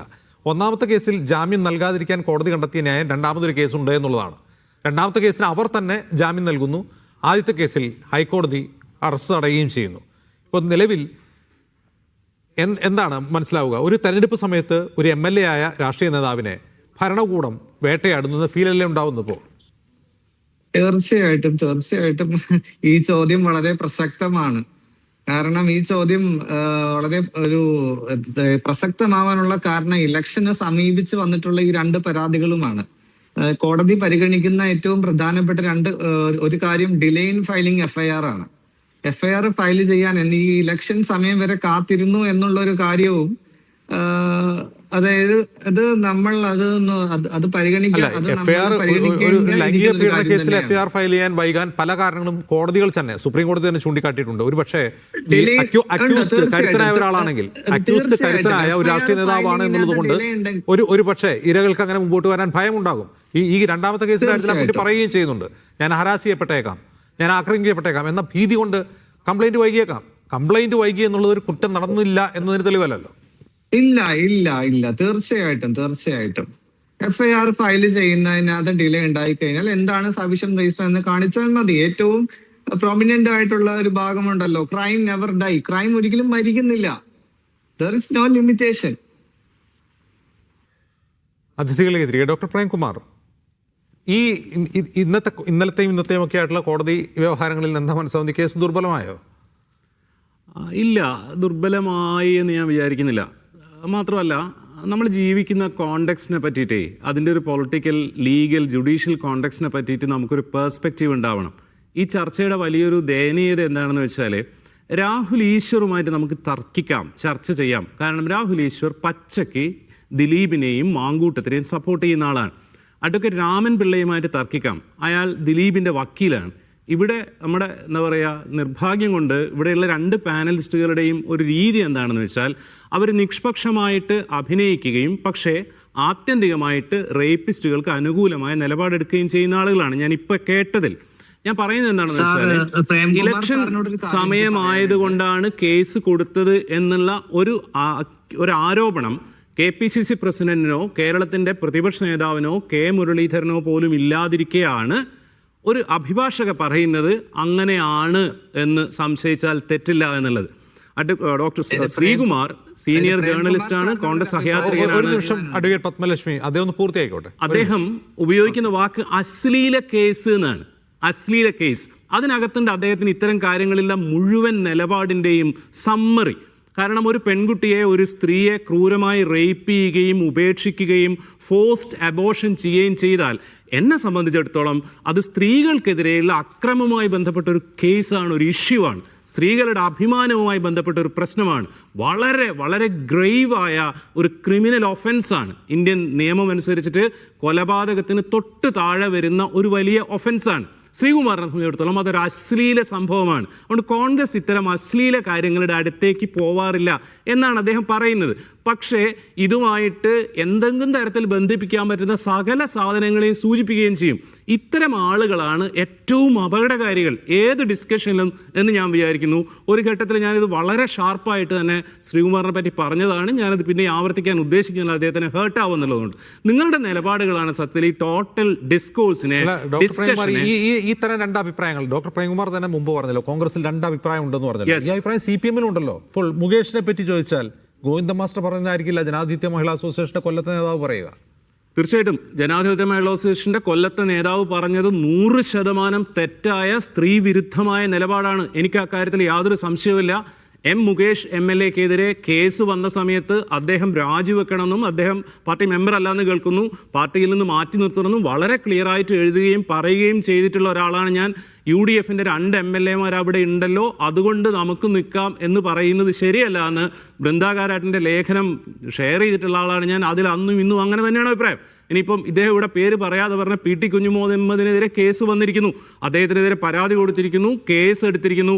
ഏതെങ്കിലും തരത്തിൽ അതിൽ പോലീസിന്റെ ഭാഗത്തുനിന്നോ സർക്കാരിന്റെ ഭാഗത്തുനിന്നോ അലംഭാവം ഉണ്ടാവുകയോ ആ പരാതിക്കാരിക്ക് എതിരായിട്ടോ അവരെ സഹായിക്കാത്ത നിലപാടുണ്ടായാൽ വളരെ കൃത്യമായി തന്നെ അത് അശ്ലീല കേസ് എന്ന് പറഞ്ഞിട്ടല്ല, സ്ത്രീകൾക്കെതിരെയുള്ള ഒരു അക്രമം എന്നുള്ള രീതിയിൽ തന്നെ നിലപാടെടുക്കുകയും ചെയ്യും, പറയുകയും ചെയ്യും. അത് ഞാൻ മാത്രമല്ല, കേരളത്തിലെ മഹാഭൂരിപക്ഷം രാഷ്ട്രീയ ബോധമുള്ള സ്ത്രീ അഭിമാന ബോധമുള്ള ആളുകൾ അങ്ങനെയാ ചെയ്യുക. പക്ഷെ ഞാൻ പറഞ്ഞതെന്ന് വെച്ചാൽ ഇവിടെയുള്ള 2 പാനലിസ്റ്റുകളും ഇത് ജമാഅത്തെ ഇസ്ലാമിയുടെ കാര്യം പറയുന്നത് പോലെ ദിലീപിന്റെ കേസിൽ വിട്ടതുകൊണ്ട് ഒരു സിനിമയായതുകൊണ്ടെന്നുള്ള ഈ അഴകുഴമ്പൻ ന്യായം പറയുന്ന ആളുകളാണ് ഈ വിഷയം ഏറ്റവും മലീമസമാക്കുന്നത്. ഇവർ സത്യത്തിൽ ചെയ്യുന്നത്, കൃത്യമായ നിലപാട് പറയാതെ സത്യത്തിൽ ചെയ്യുന്നത് റേപ്പിസ്റ്റുകൾക്ക് അനുകൂലമായ ഒരു കോണ്ടെക്സ്റ്റ് ഉണ്ടാക്കുക എന്നുള്ളതാണ്. കാരണം എന്താണെന്ന് വെച്ചാൽ മനുഷ്യന്റെ ചരിത്രം മുതൽ ഇന്നേ വരെ സകല നിയമങ്ങളും സകല എത്തിക്സും സ്ത്രീകൾക്ക് വിരുദ്ധമാണ്. സ്ത്രീകളെ 2ാം തരം പൗരന്മാരെ കാണുന്ന അവസ്ഥയാണ്. അത് ലൈംഗിക ബന്ധത്തിലായിരുന്നാലും ഫാമിലിയിലായിരുന്നാലും പൊളിറ്റിക്സിലായിരുന്നാലും ഒക്കെ. ടോപ്പ് ലീഡേഴ്സിനെ നോക്കൂ, നിങ്ങൾ ഏത് പാർട്ടിയിലായിരുന്നാലും അവിടെയുള്ള സ്ത്രീ പ്രാതിനിധ്യം എത്രയാണെന്ന് നോക്കൂ. പഞ്ചായത്ത് തെരഞ്ഞെടുപ്പിൽ ഇത്രയും സ്ത്രീകൾ മത്സരിക്കുന്ന കൃത്യമായ നിയമമുള്ളതുകൊണ്ടാണ്. അപ്പൊ ഇത് ഒരു കാരണവശാലും ഇതൊരു ലെവൽ പ്ലേയിങ് ഗ്രൗണ്ട് അല്ല. അതുകൊണ്ട് തന്നെ ഇതിനകത്ത് നിഷ്പക്ഷമായി നിലപാടെടുക്കുക എന്നുള്ളൊരു സംഗതി എന്നെ സംബന്ധിച്ചിടത്തോളം ഇല്ല. കേരളത്തിലുള്ള പുരോഗമന സ്വഭാവമുള്ള മഹാഭൂരിപക്ഷം മനുഷ്യന്മാരെ സംബന്ധിച്ചുമില്ല. സ്ത്രീകൾക്കെതിരെയുള്ള ശരിയല്ലാത്ത നിലപാടുകൾ എല്ലാ പാർട്ടികളിലുള്ള ആളുകളിലുമുണ്ട്. അത് ശുദ്ധീകരിച്ച് കൊണ്ടുവരികയാണ് വേണ്ടത്. ആ തരത്തിൽ ശുദ്ധിയില്ലാത്ത നിലപാടുകൾ അത് മരിച്ചുപോയ ജോസഫൈൻ പറഞ്ഞായിരുന്നാലും മണിയാശാൻ പറഞ്ഞതായിരുന്നാലും ഇനിയിപ്പോൾ നാളെ മുഖ്യമന്ത്രി പിണറായി വിജയൻ പറഞ്ഞായിരുന്നാലും നമ്മൾ അതിനെ വിമർശിക്കുക തന്നെ ചെയ്യും. ഡോക്ടർ പ്രേംകുമാർ, ഇപ്പോൾ സ്ത്രീ വിരുദ്ധമെന്ന് തോന്നുന്ന രീതിയിൽ ഈ കുറ്റാരോപിതരായ പുരുഷന്മാർക്ക് പിന്തുണയുമായി സമൂഹത്തിലെ കുറേയധികം ആളെങ്കിലും വരാനുള്ള ഒരു പ്രധാനപ്പെട്ട കാരണം നോക്കുക. മുൻ മുഖ്യമന്ത്രി ഉമ്മൻചാണ്ടിക്കെതിരായ കേസ്, ഉമ്മൻചാണ്ടിക്കെതിരെ മാത്രമല്ല കുറേ അധികം കോൺഗ്രസ് നേതാക്കൾക്കെതിരെ സോളാർ ഇടപാടിലെ പരാതിക്കാരി, അന്നത്തെ അതിലെ പ്രതി പരാതിയായിട്ട് വന്നിരുന്നു. ആ കേസ് പല ഏജൻസികൾ അന്വേഷിച്ച് തള്ളിപ്പോയി. അതൊരു രാഷ്ട്രീയ വേട്ടയാടലായിരുന്നു എന്നൊരു ബോധം ജനങ്ങൾക്കുണ്ട്. അപ്പോൾ ഇങ്ങനെ വരുന്ന കേസുകൾ മുഴുവൻ അവിശ്വാസത്തോടെ കാണാൻ ഒരു വിഭാഗം, സമൂഹത്തിലെ വിഭാഗം തയ്യാറാവുന്നു. അതിൽ രാഷ്ട്രീയക്കാരും ഉണ്ടാകാം, അത്രയല്ലേ ഉള്ളൂ. അല്ല, അതിൻ്റെ കാര്യം എന്താ വെച്ചാൽ ഒന്ന് ഉമ്മൻചാണ്ടിക്കെതിരെ ആ കേസ് കൊണ്ടുവന്നതും ആ ഇഷ്യൂ മുഴുവൻ ഡെവലപ്പ് ചെയ്തതും ഇടതുപക്ഷത്തെക്കാൾ കൂടുതൽ കോൺഗ്രസിൻ്റെ അകത്ത് തന്നെയുള്ള ആൾക്കാരായിരുന്നു. അവരുടെ ചീഫ് വിപ്പായിരുന്നു. എന്താ പറയുക, ഏറ്റവും തെറ്റായിട്ടുള്ള മൊഴി കൊടുത്തത് അയാൾ തന്നെയാണ്. ഉൾപ്പില്ല, ലൈംഗിക പീഡന കേസ് വന്നത് പിണറായി വിജയൻ സർക്കാർ വന്നതിന് ശേഷമാണ്. മറ്റ് കേസുകളൊക്കെ UDF സർക്കാരിന്റെ കാലത്ത് ആ ഇഷ്യൂ മുഴുവൻ കത്തി നിന്നത്. കേസ് എടുത്ത കാര്യമല്ല ഞാൻ പറയുന്നത്. അതേപോലെ രാഹുൽ മാങ്കൂട്ടത്തിന്റെ സൈബർ ആർമി ഏറ്റവും കൂടുതൽ തെറിവിരിച്ചുള്ള CPM നേതാക്കളെ അല്ല, കേക്കച്ചൻ എന്ന് വിളിച്ചത് VD സതീശനെയാണ്. രമേശ് ചെന്നിത്തല കഴിഞ്ഞ ദിവസം പറഞ്ഞു ഇതുവരെ മറ്റു പാർട്ടിയുടെ ആളുകളാണ് നമ്മൾക്കെതിരെ സൈബർ ആക്രമണം നടത്തിയിട്ടുണ്ടായിരുന്നത്, എന്താ പറയുക, കടന്നലുകൾ എന്നൊക്കെ പറഞ്ഞിട്ട്. ഇപ്പൊ പക്ഷെ എൻ്റെ പാർട്ടിയിലെ ആളുകളുടെ തെറിവിളി തന്നെ ഞാൻ കേട്ടു എന്നുള്ളത്. അപ്പോൾ അങ്ങനെയാണെങ്കിൽ ഈ പ്രശ്നവും ഉയർത്തി കൊണ്ടുവന്നുള്ളത് കോൺഗ്രസിൻ്റെ അകത്തുള്ള ആളുകൾ തന്നെ. കാരണം ഇദ്ദേഹത്തെ സമൂഹ മധ്യത്തിലേക്ക് ഇറക്കി വിടാൻ പാടില്ല എന്ന് പറഞ്ഞത് ഉമാ തോമസും പിന്നെ എന്താ പറയുക ഷാനിമോൾ ഉസ്മാനും ഡോക്ടർ ആശയൊക്കെ ആയിരുന്നു. CPM-ന്റെ നേതാക്കന്മാർ, വനിതാ നേതാക്കന്മാർ പറഞ്ഞതിനേക്കാൾ രൂക്ഷമായി മാങ്കൂട്ടത്തിനെതിരെ പറയുകയും അയാളെ പുറത്താക്കണം, ബ്രഹ്മാസ്ത്രം പ്രയോഗിക്കണം, പുകഞ്ഞകൊള്ളി പുറത്തു നിന്നൊക്കെ വളരെ ഷാർപ്പായി നിലപാടെടുക്കുന്നത് കോൺഗ്രസിൻ്റെ അകത്തുള്ള ആൾക്കാർ തന്നെയാണ്. അങ്ങനെ രാഷ്ട്രീയ ഗൂഢാലോചനയാണെങ്കിൽ, ഇവിടെ എൻ്റെ സഹപാനലിസ്റ്റ് അഭിഭാഷക പറഞ്ഞ പോലെ രാഷ്ട്രീയ ഗൂഢാലോചനയാണെങ്കിൽ ഇത് കോൺഗ്രസിൻ്റെ അകത്തുള്ള രാഷ്ട്രീയ ഗൂഢാലോചനയായിരിക്കണം, CPM-ന്റെ രാഷ്ട്രീയ ഗൂഢാലോചനയല്ല. ഇലക്ഷനിൽ ഞങ്ങൾ ചർച്ച ചെയ്യാൻ പോകുന്നത് ശബരിമല പ്രശ്നമാണെന്ന് പറയുന്നത്. തദ്ദേശ സ്വയംഭരണ തെരഞ്ഞെടുപ്പിൽ ചർച്ച ചെയ്യേണ്ടത് നാട്ടിലെ വികസനവും ഗ്രൗണ്ട് ലെവൽ ഉണ്ടായിട്ടുള്ള സോഷ്യൽ ഇംപ്രൂവ്മെന്റ് ഒക്കെ അല്ലേ, ശബരിമല വിഷയമല്ലല്ലോ.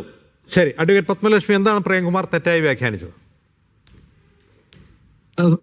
പ്രേംകുമാർ സാർ, ആദ്യം എനിക്കിവിടെ കുറച്ച് ഇന്റർനെറ്റിന്റെ പ്രശ്നം ഉള്ളത് കൊണ്ട് ഞാൻ പറഞ്ഞ കാര്യങ്ങൾ വ്യക്തമായി മനസ്സിലായില്ല എന്നാണ് എനിക്ക് സാറിന്റെ വ്യാഖ്യാനത്തിലൂടെ മനസ്സിലാക്കുന്നത്.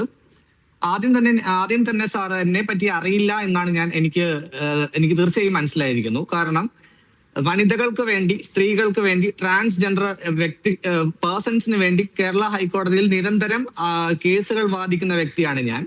നിങ്ങൾക്ക് അറിയാമായിരിക്കും എന്ന് ഞാൻ പ്രതീക്ഷിക്കുന്നു. CPM-ന്റെ അനുഭാവിയായിരുന്ന ഒരു ഗവൺമെന്റ് ലീഡർ, അദ്ദേഹത്തിന്റെ പേര് ഞാൻ ഇവിടെ പറയുന്നില്ല, അദ്ദേഹം ആത്മഹത്യ ചെയ്തു. ആ കേസിനകത്ത് വിക്ടിമിന് വേണ്ടി ശക്തമായി വാദിച്ചിട്ടുള്ള അഭിഭാഷകയാണ് ഞാൻ ഒരിക്കലും ഒരു സ്ത്രീ വിരുദ്ധത എവിടെയും സംസാരിച്ചിട്ടില്ല, ഞാൻ സംസാരിക്കുകയുമില്ല. ഞാൻ ഒരു സ്ത്രീയായി അതിൽ അഭിമാനിക്കുന്ന വ്യക്തിയും കൂടിയാണ്. പിന്നെ തെറ്റായിട്ടുള്ള വ്യാഖ്യാനങ്ങളിൽ ഞാൻ ശക്തമായി എതിർപ്പ് അറിയിച്ചതിന്റെ കാരണം എന്തെന്നാൽ ഞാനൊരു കറകളഞ്ഞ കമ്മ്യൂണിസ്റ്റുകാരി കൂടിയാണ്. അതുകൂടി സാർ മനസ്സിലാക്കണമെന്ന് ഞാൻ ആദ്യമേ പറയുന്നു. അടുത്ത കാര്യം, നിങ്ങൾ പറഞ്ഞത് ശരിയാണ്. എനിക്ക് അറിയുന്ന കാര്യമല്ല.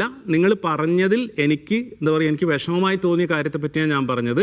ഇതൊരു പൊളിറ്റിക്കൽ സാധനമാണെന്ന് നിങ്ങളെ പോലുള്ള ഒരു അഭിഭാഷക പറയുമ്പോൾ ഉണ്ടാവുന്ന, കേൾക്കുന്ന ആൾക്കാർക്ക് ഉണ്ടാവുന്ന ഒരു തെറ്റിദ്ധാരണ പറ്റിയ കൺസേൺ മാത്രമാണ് ഞാൻ പറഞ്ഞത്. ജഡ്ജ്മെന്റ് മാത്രമാണ് അതിൽ നിങ്ങൾക്ക് വിഷമമായിട്ടുണ്ടെങ്കിൽ ജഡ്ജ്മെന്റിനെ ആസ്പദമാക്കി മാത്രമാണ് പറയാൻ സാധിക്കുകയുള്ളൂ.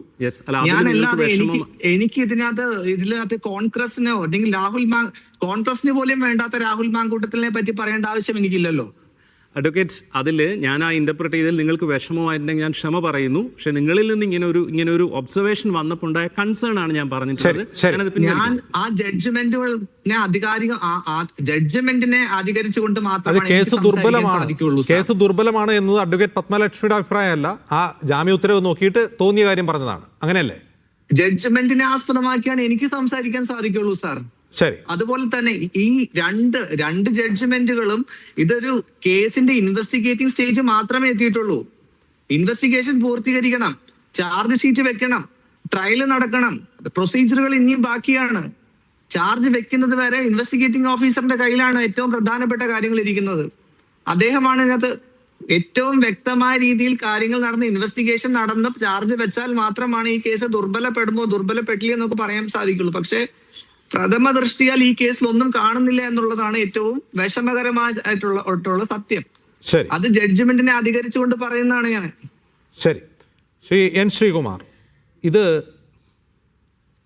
ഒരു കോൺഗ്രസിൽ തന്നെ വലിയ കൺസേണായ ഒരു സംഭവമാണ്. കോൺഗ്രസിനകത്ത് തന്നെ രാഹുൽ ഒരു പ്രശ്നമായേക്കും എന്ന് അതിശക്തമായി വാദിച്ച് അദ്ദേഹത്തെ പുറത്താക്കണം എന്ന് ശക്തമായി വാദിച്ച മുൻനിര നേതാക്കന്മാരുണ്ട്. പക്ഷേ കേസ് കോടതിയിൽ വരുമ്പോൾ ഈ പറയുന്ന കേസൊന്നും, പോലീസ് എടുത്ത കേസൊന്നും പ്രഥമ ദൃഷ്ടിയ കാണുന്നില്ല എന്ന് കോടതിക്ക് തോന്നുന്നു. യഥാർത്ഥത്തിൽ കോൺഗ്രസിൻ്റെ കൺസേൺ എന്താണ്? രാഹുൽ ഒരു റേപ്പിസ്റ്റാണ് എന്നുള്ളതാണോ, അതല്ല രാഹുലിന് നിരവധി സ്ത്രീ ബന്ധങ്ങളുണ്ട് എന്നുള്ളതാണ്? നോക്കൂ അജിംസെ, കോൺഗ്രസിൽ നിന്നും പുറത്താക്കപ്പെട്ട ഒരാളെ കുറിച്ച് കോൺഗ്രസ് ഒരു തരത്തിലും ഒന്നും ചിന്തിക്കില്ല. അത് ആ വ്യക്തിയും നിയമവും തമ്മിലുള്ള പോരാട്ടമായിട്ടങ്ങ് മാറും. അദ്ദേഹം പാലക്കാട് MLA ആയതുകൊണ്ട് അദ്ദേഹത്തിൻ്റെ ഒരു പൊതുബന്ധം വെച്ചുകൊണ്ട് പാലക്കാട്ട് അദ്ദേഹം നാളെ പോകുമ്പോൾ എന്താണെന്നുള്ള കാര്യം ഞാൻ സൂചിപ്പിച്ചെന്ന് മാത്രം. കോൺഗ്രസിൻ്റെ മുമ്പ് കോൺഗ്രസിൽ ഉണ്ടായിരുന്ന ഒരാൾ എന്ന നിലയ്ക്ക് അക്കാലത്ത് KPCC എടുത്ത നിലപാടുകൾ സൂചിപ്പിച്ചെന്ന് മാത്രം. ഇപ്പോൾ അദ്ദേഹം കോൺഗ്രസുമായിട്ടൊരു ബന്ധവുമില്ലാത്തൊരു വ്യക്തിയാണ്. അദ്ദേഹം എവിടെ പോകുന്നെന്നോ കോടതിയിൽ എന്തു പറയുന്നെന്നോ കോടതി എന്ത് നടപടി എടുക്കുന്നെന്നോ ഒന്നും കോൺഗ്രസിന് ഒരു വിധത്തിലുള്ള ബാധ്യതയില്ലെന്ന് നേതാക്കൾ കൃത്യമായി പറഞ്ഞിട്ടുണ്ട്. അത് വളരെ സുതാര്യമായിട്ട് തന്നെ പറഞ്ഞിട്ടുണ്ട്, ഒന്നും ഒളിച്ചു വെച്ചിട്ടില്ല. ഞാനിവിടെ പറഞ്ഞത് അശ്ലീല കേസെന്നല്ല. ആദ്യം മനസ്സിലാക്കുക, അശ്ലീലം രാഷ്ട്രീയ ആയുധമാക്കുക എന്നാണ് ഞാൻ പറഞ്ഞത്. ഞാൻ ഒരു കേസിനെ ഞാൻ അവമതിക്കാറില്ല.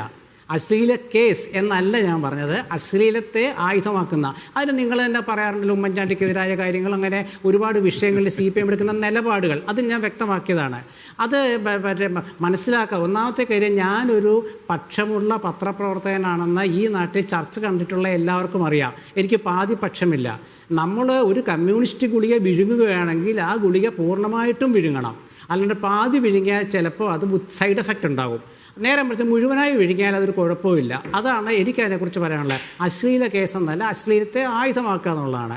പിന്നെ മറ്റൊരു വിഷയം, ഇന്നത്തെ തിരുവനന്തപുരത്തെ ആ സെഷൻസ് കോടതിയുടെ വിധി രാഹുൽ മാങ്കൂട്ടത്തിൻ്റെ കാര്യത്തിൽ, അതിൻ്റെ ജഡ്ജ്മെൻറ്റ് ഇപ്പോൾ ഷെയർ ചെയ്യുന്നുണ്ട് എല്ലാവരും. അത് വായിച്ചു നോക്കിയാൽ കൃത്യമായിട്ട് അറിയാം. അത് എന്നെ സംബന്ധിച്ചിടത്തോളം കോൺഗ്രസിൻ്റെ കാര്യത്തെക്കുറിച്ച് ഞാൻ പറയുമ്പോൾ കോൺഗ്രസ് എടുത്ത നിലപാടുകൾ അതിനെ ഞാൻ വിമർശിക്കുകയും ചെയ്യും. അതുകൊണ്ടാണ് ഞാൻ പറഞ്ഞത്, ഞാൻ ഈ ചർച്ചകളൊന്നും അങ്ങനെ പേര് പറഞ്ഞ ആരുടെയും പറയാറില്ല.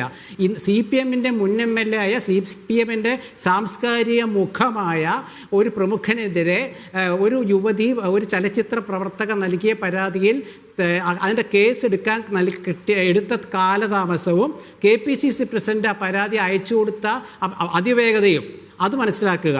അതുപോലെ തന്നെ തിരുവനന്തപുരത്തെ കോടതിയുടെ ഒരു ഉത്തരവ്, വിധിയല്ലല്ലോ, അന്തിമ ഉത്തരവല്ല, വിധിയല്ലല്ലോ, ഒരു ഉത്തരവ് വന്നപ്പോൾ ആ നിമിഷം കോൺഗ്രസിൽ നിന്ന് 1 മിനിറ്റ് കൊണ്ട് ഒരു വരിയിൽ കോൺഗ്രസിൽ നിന്ന് ഡിസ്മിസ് ചെയ്ത് അന്നത്തെ ചർച്ച മുഴുവൻ കോൺഗ്രസിൻ്റെ ആക്ഷനെ കുറിച്ച് ആക്കി മാറ്റിയത് KPCC ആണ്. ഇതൊക്കെ നമ്മൾ നിസ്സാരമായി കാണാൻ കഴിയില്ല. ഇന്നത്തെ CPMൻ്റെ മുഖപത്രത്തിലെ മുഖപ്രസംഗം അജിംസ് വായിച്ചിട്ടുണ്ടോ എനിക്കറിയില്ല, വായിച്ച് കാണണം. UDFൻ്റെ സ്ത്രീ വിരുദ്ധത എന്നാണ് ആ മുഖപ്രസംഗം. ഇന്നത്തെ UDFൻ്റെ സ്ത്രീ വിരുദ്ധത. അപ്പോൾ ഇന്നലെ എടുത്ത കേസിൽ പെട്ട CPMൻ്റെ മുൻ MLA അത് സ്ത്രീ അനുകൂലമാണോ? ഇത് CPMകാർ പോലും ചോദിക്കും. ഞാനതാ പറഞ്ഞത്, നിലപാടില്ല. എന്തുകൊണ്ടാണ് നിലപാടില്ലാത്തതെന്ന് വെച്ചാൽ അത്യാർത്ഥിയാണ്. അധികാരം കിട്ടണം, പഞ്ചായത്ത് പിടിക്കണം, മുനിസിപ്പാലിറ്റി പിടിക്കണം, തുടർഭരണം വരണം എന്നുള്ള ആർത്തിയാണ്. അതുകൊണ്ടാണ് ഈ നുണ പറയുന്നത്. ഞാൻ പറഞ്ഞല്ലോ, ഞാൻ 3 ആയുധം CPM എപ്പോഴും ഉപയോഗിക്കുന്നത് ഞാൻ പറയാറുണ്ട്. ഒരിക്കലും ഞാൻ മാറ്റി പറയില്ല. ഒന്ന് നുണയൊരു രാഷ്ട്രീയമായുധം, ഞാൻ ഉദാഹരണം പറഞ്ഞു, ജമാഅത്തെ ഇസ്ലാമി. 2 അശ്ലീലം എന്ന രാഷ്ട്രീയായുധം ഞാൻ പറഞ്ഞു കഴിഞ്ഞ് വിശദമാക്കി കഴിഞ്ഞു. 3 പരിഹാസം, അതൊരായുധമാണ്. പ്രതിപക്ഷ നേതാവ് എന്ത് പറഞ്ഞാലും പരിഹസിക്കുക, അസംബ്ലിയിൽ പറഞ്ഞാൽ പരിഹസിക്കുക, എല്ലാവരെയും പരിഹസിക്കുക. ഇതുകൊണ്ടൊന്നും കേരളത്തിലെ ഒരു ജനങ്ങൾക്കിടയിലെ എന്തെങ്കിലും ഒരു അജണ്ട സ്ഥാപിച്ചെടുക്കാമെന്ന് CPM കരുതരുത്. നോക്കൂ, 5-6 ജില്ലകളിൽ ആരോപണ വിധേയനെതിരെ പോലീസിന് പരാതി ഫോർവേഡ് ചെയ്തുകൊണ്ട് ഞങ്ങളൊരു നിലപാട് പ്രഖ്യാപിച്ചു. അതാണ് തെരഞ്ഞെടുപ്പ് അജണ്ട എന്ന് അല്പം മുമ്പ് ശ്രീകുമാർ പറഞ്ഞു. യഥാർത്ഥത്തിൽ തെരഞ്ഞെടുപ്പ് അജണ്ട ആവേണ്ടത് എന്തായിരുന്നു? ശബരിമല സ്വർണ്ണക്കൊള്ളയായിരുന്നു. നിങ്ങൾ അതായിരുന്നു ഉന്നയിച്ചുകൊണ്ടുവന്നത്. അത് അട്ടിമറിക്കപ്പെട്ടു.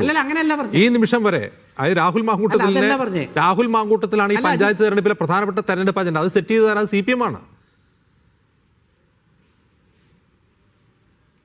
അല്ലല്ല, ഞാൻ പറഞ്ഞത് CPMന് അജണ്ട സെറ്റ് ചെയ്യാൻ പറ്റിയിട്ടില്ലെന്നാണ് ഞാൻ പറഞ്ഞത്. കാരണം അവർക്ക് അജണ്ട, ഈ രാഹുൽ മാങ്കൂട്ടത്തിനെതിരെ KPCC കൊടുത്ത പരാതി അജണ്ടയാക്കിയെന്നല്ല ഞാൻ പറഞ്ഞത്. നിലപാട്, KPCCയുടെ നിലപാടുണ്ടായിരുന്നു.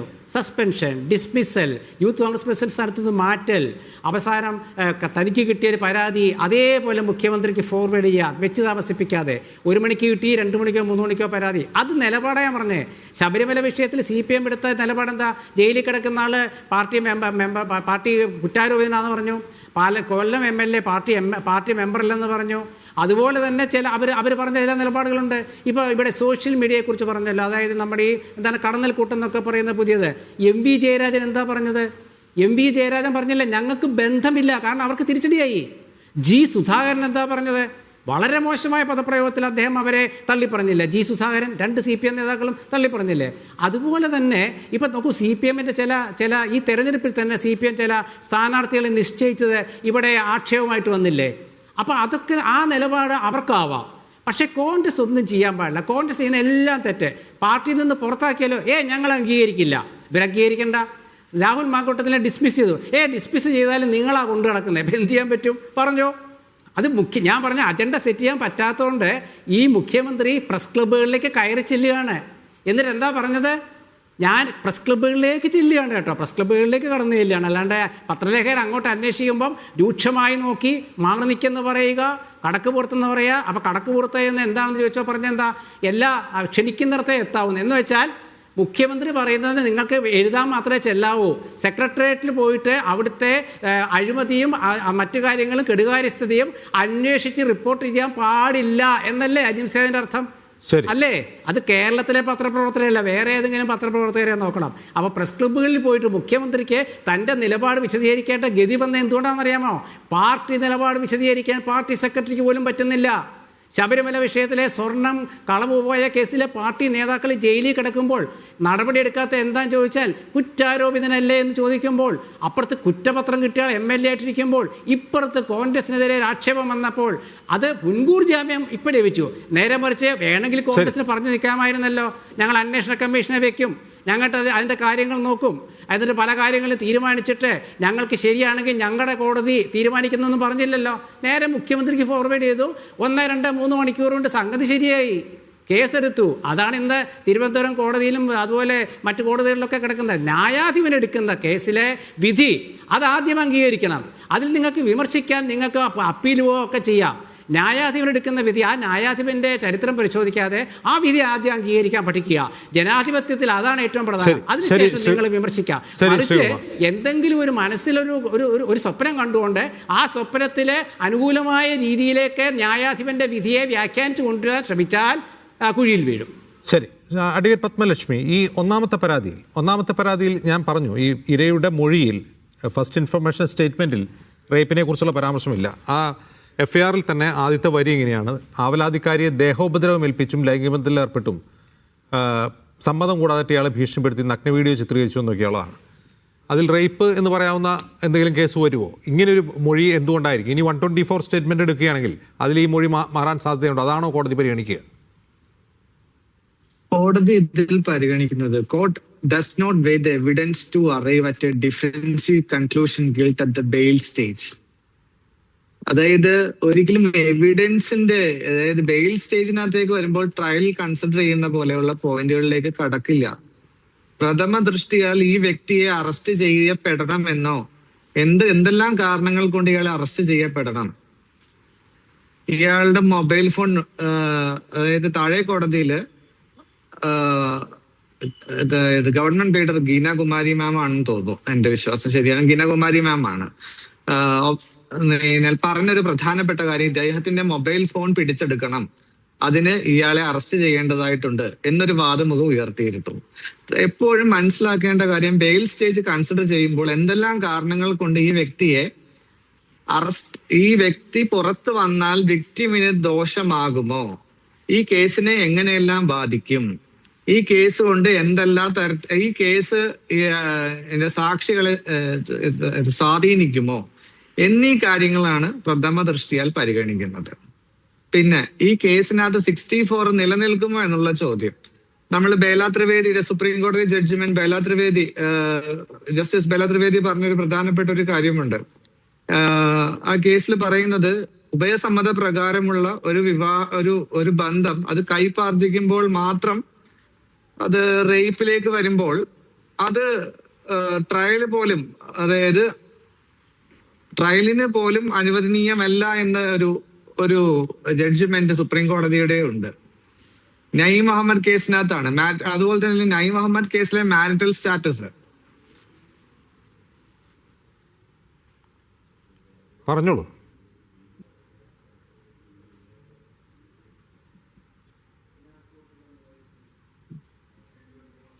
അഡ്വക്കേറ്റ് പത്മലക്ഷ്മി. ഓക്കെ, അവർ മ്യൂട്ടായി എന്ന് തോന്നുന്നു, ഇപ്പോൾ കേൾക്കാൻ കഴിയുന്നില്ല. ശരി, ശ്രീ പ്രേംകുമാർ, അതായത് ദുർബലമായ കേസ് എന്നിപ്പോൾ വിധി എഴുതാൻ കഴിയില്ല, ഒരു ജാമ്യ ഉത്തരവ് മാത്രമേ വന്നിട്ടുള്ളൂ, അങ്ങനെ വിധി എഴുതാൻ കഴിയില്ല. ഇപ്പോൾ പ്രഥമ ദൃഷ്ട്യാ അവരുടെ മുമ്പിൽ തെളിവുകളൊന്നുമില്ല എന്നേ ഉള്ളൂ. ആളെ പുറത്തു വിടുന്നതിന് കുഴപ്പമില്ല എന്ന് കോടതിക്ക് തോന്നും. മിക്കവാറും ഈ അറസ്റ്റ് തടഞ്ഞ ഹൈക്കോടതി ഒരു പക്ഷേ ആദ്യത്തെ കേസിലും ജാമ്യം അനുവദിച്ചേക്കാം. ഇപ്പോൾ ജാമ്യം ലഭിച്ച് പുറത്തു വരുന്ന രാഹുൽ മാങ്കൂട്ടത്തിൽ അദ്ദേഹത്തിന് കോൺഗ്രസിനോടും ബാധ്യതയില്ല, LDFിനോട് ഒട്ടും ബാധ്യതയില്ല. അദ്ദേഹം സർവതന്ത്ര സ്വതന്ത്രനായി അടുത്ത അസംബ്ലി ഇലക്ഷൻ വരെ കേരളത്തിൽ തന്നെ കാണും.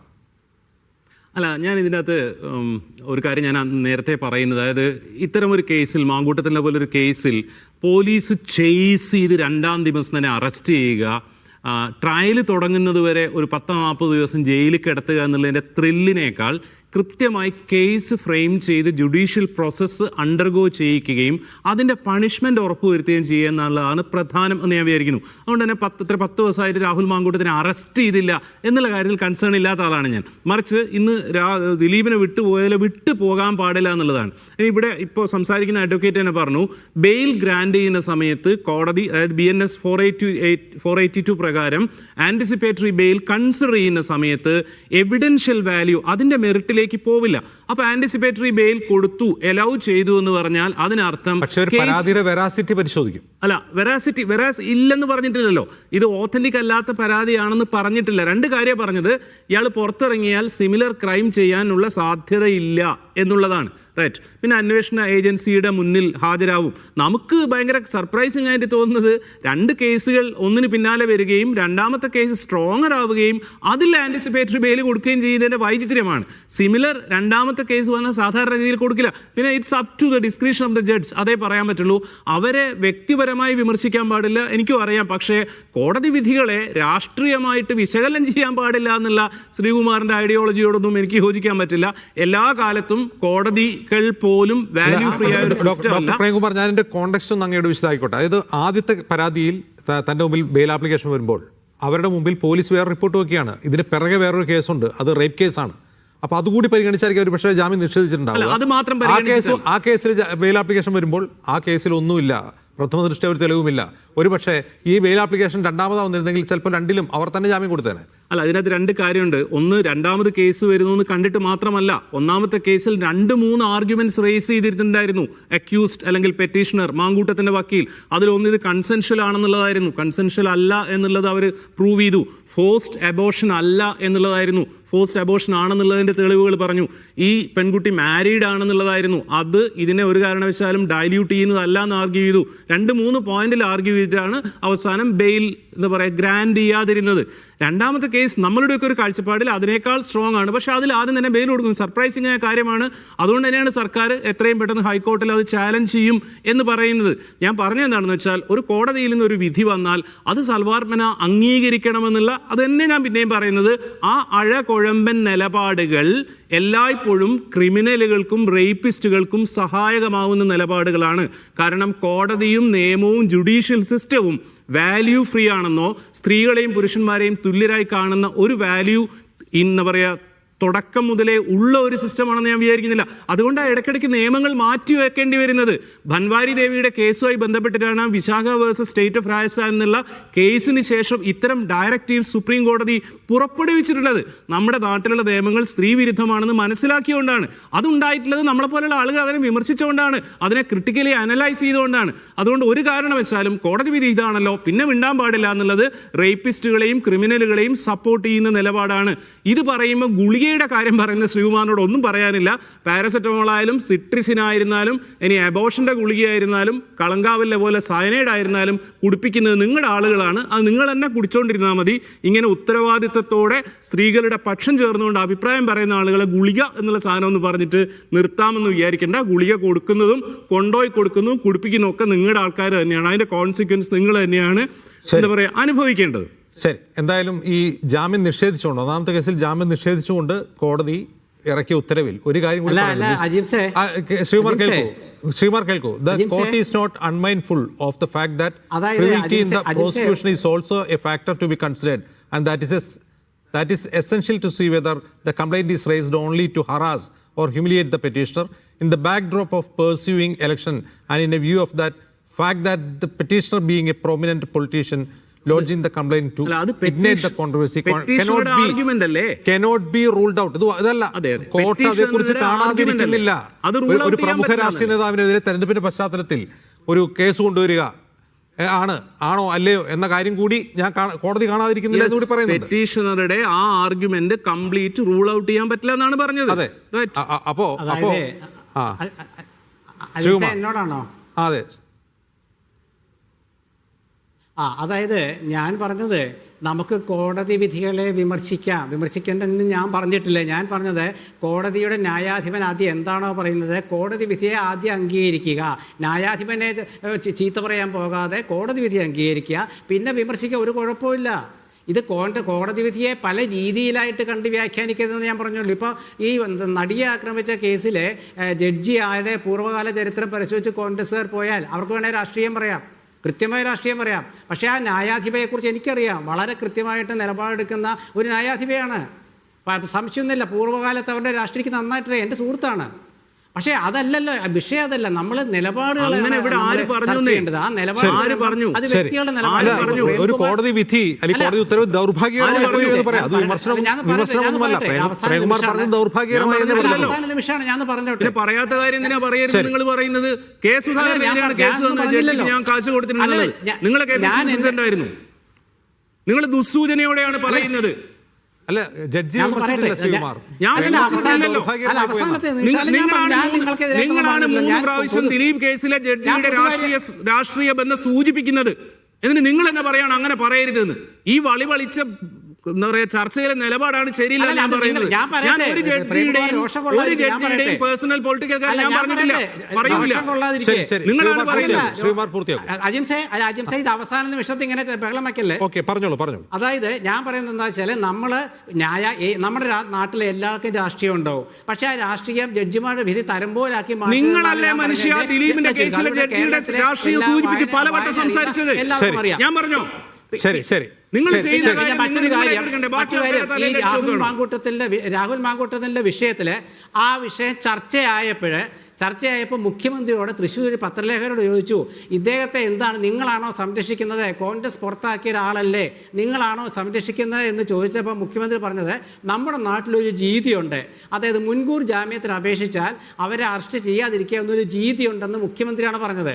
അപ്പോൾ മുഖ്യമന്ത്രി അത് പറഞ്ഞാൽ ആ മുഖ്യമന്ത്രി പറഞ്ഞത് അദ്ദേഹം ഇവിടുത്തെ മുഖ്യമന്ത്രിയും ആഭ്യന്തര വകുപ്പ് കൈകാര്യം ചെയ്യുന്ന ഒരാളാണ്. അത് നമ്മൾ വിശ്വസിക്കുക. ആദ്യം കോടതി നിലപാടുകളും രാഷ്ട്രീയ നിലപാടുകളും ജഡ്ജിയുടെ രാഷ്ട്രീയവും ജഡ്ജിയുടെ നിലപാടും ഒക്കെ വ്യത്യസ്തമാണ്. എന്തായാലും നാളെ വോട്ട് ചെയ്യാൻ പാലക്കാട് രാഹുൽ മാങ്കൂട്ടത്തിൽ എത്തുമോ എന്നാണ് രാഷ്ട്രീയ കേരളം ഉറ്റുനോക്കുന്നത്. അതിനുശേഷം അദ്ദേഹത്തിന് ജാമ്യം, ഹൈക്കോടതി രണ്ടാമത്തെ കേസിലും ജാമ്യം ലഭിച്ചാൽ, ആദ്യത്തെ കേസിലും ജാമ്യം ലഭിച്ചാൽ പിന്നീട് അദ്ദേഹത്തിനെതിരെ എന്ത് ആരോപണമായിരിക്കും ഉന്നയിക്കുക? രാഹുൽ മാങ്കൂട്ടത്തിനെതിരെ ഇതുവരെ ഉയർന്ന രാഷ്ട്രീയ ആരോപണങ്ങളുടെ ഇനിയുള്ള ഭാവി എന്ന ചോദ്യവും അവശേഷിക്കുന്നു. നന്ദി doctor Premkumar, Shri N Sreekumar, advocate Padmalakshmi ഇത്രയും സംസാരിച്ചവരുടെ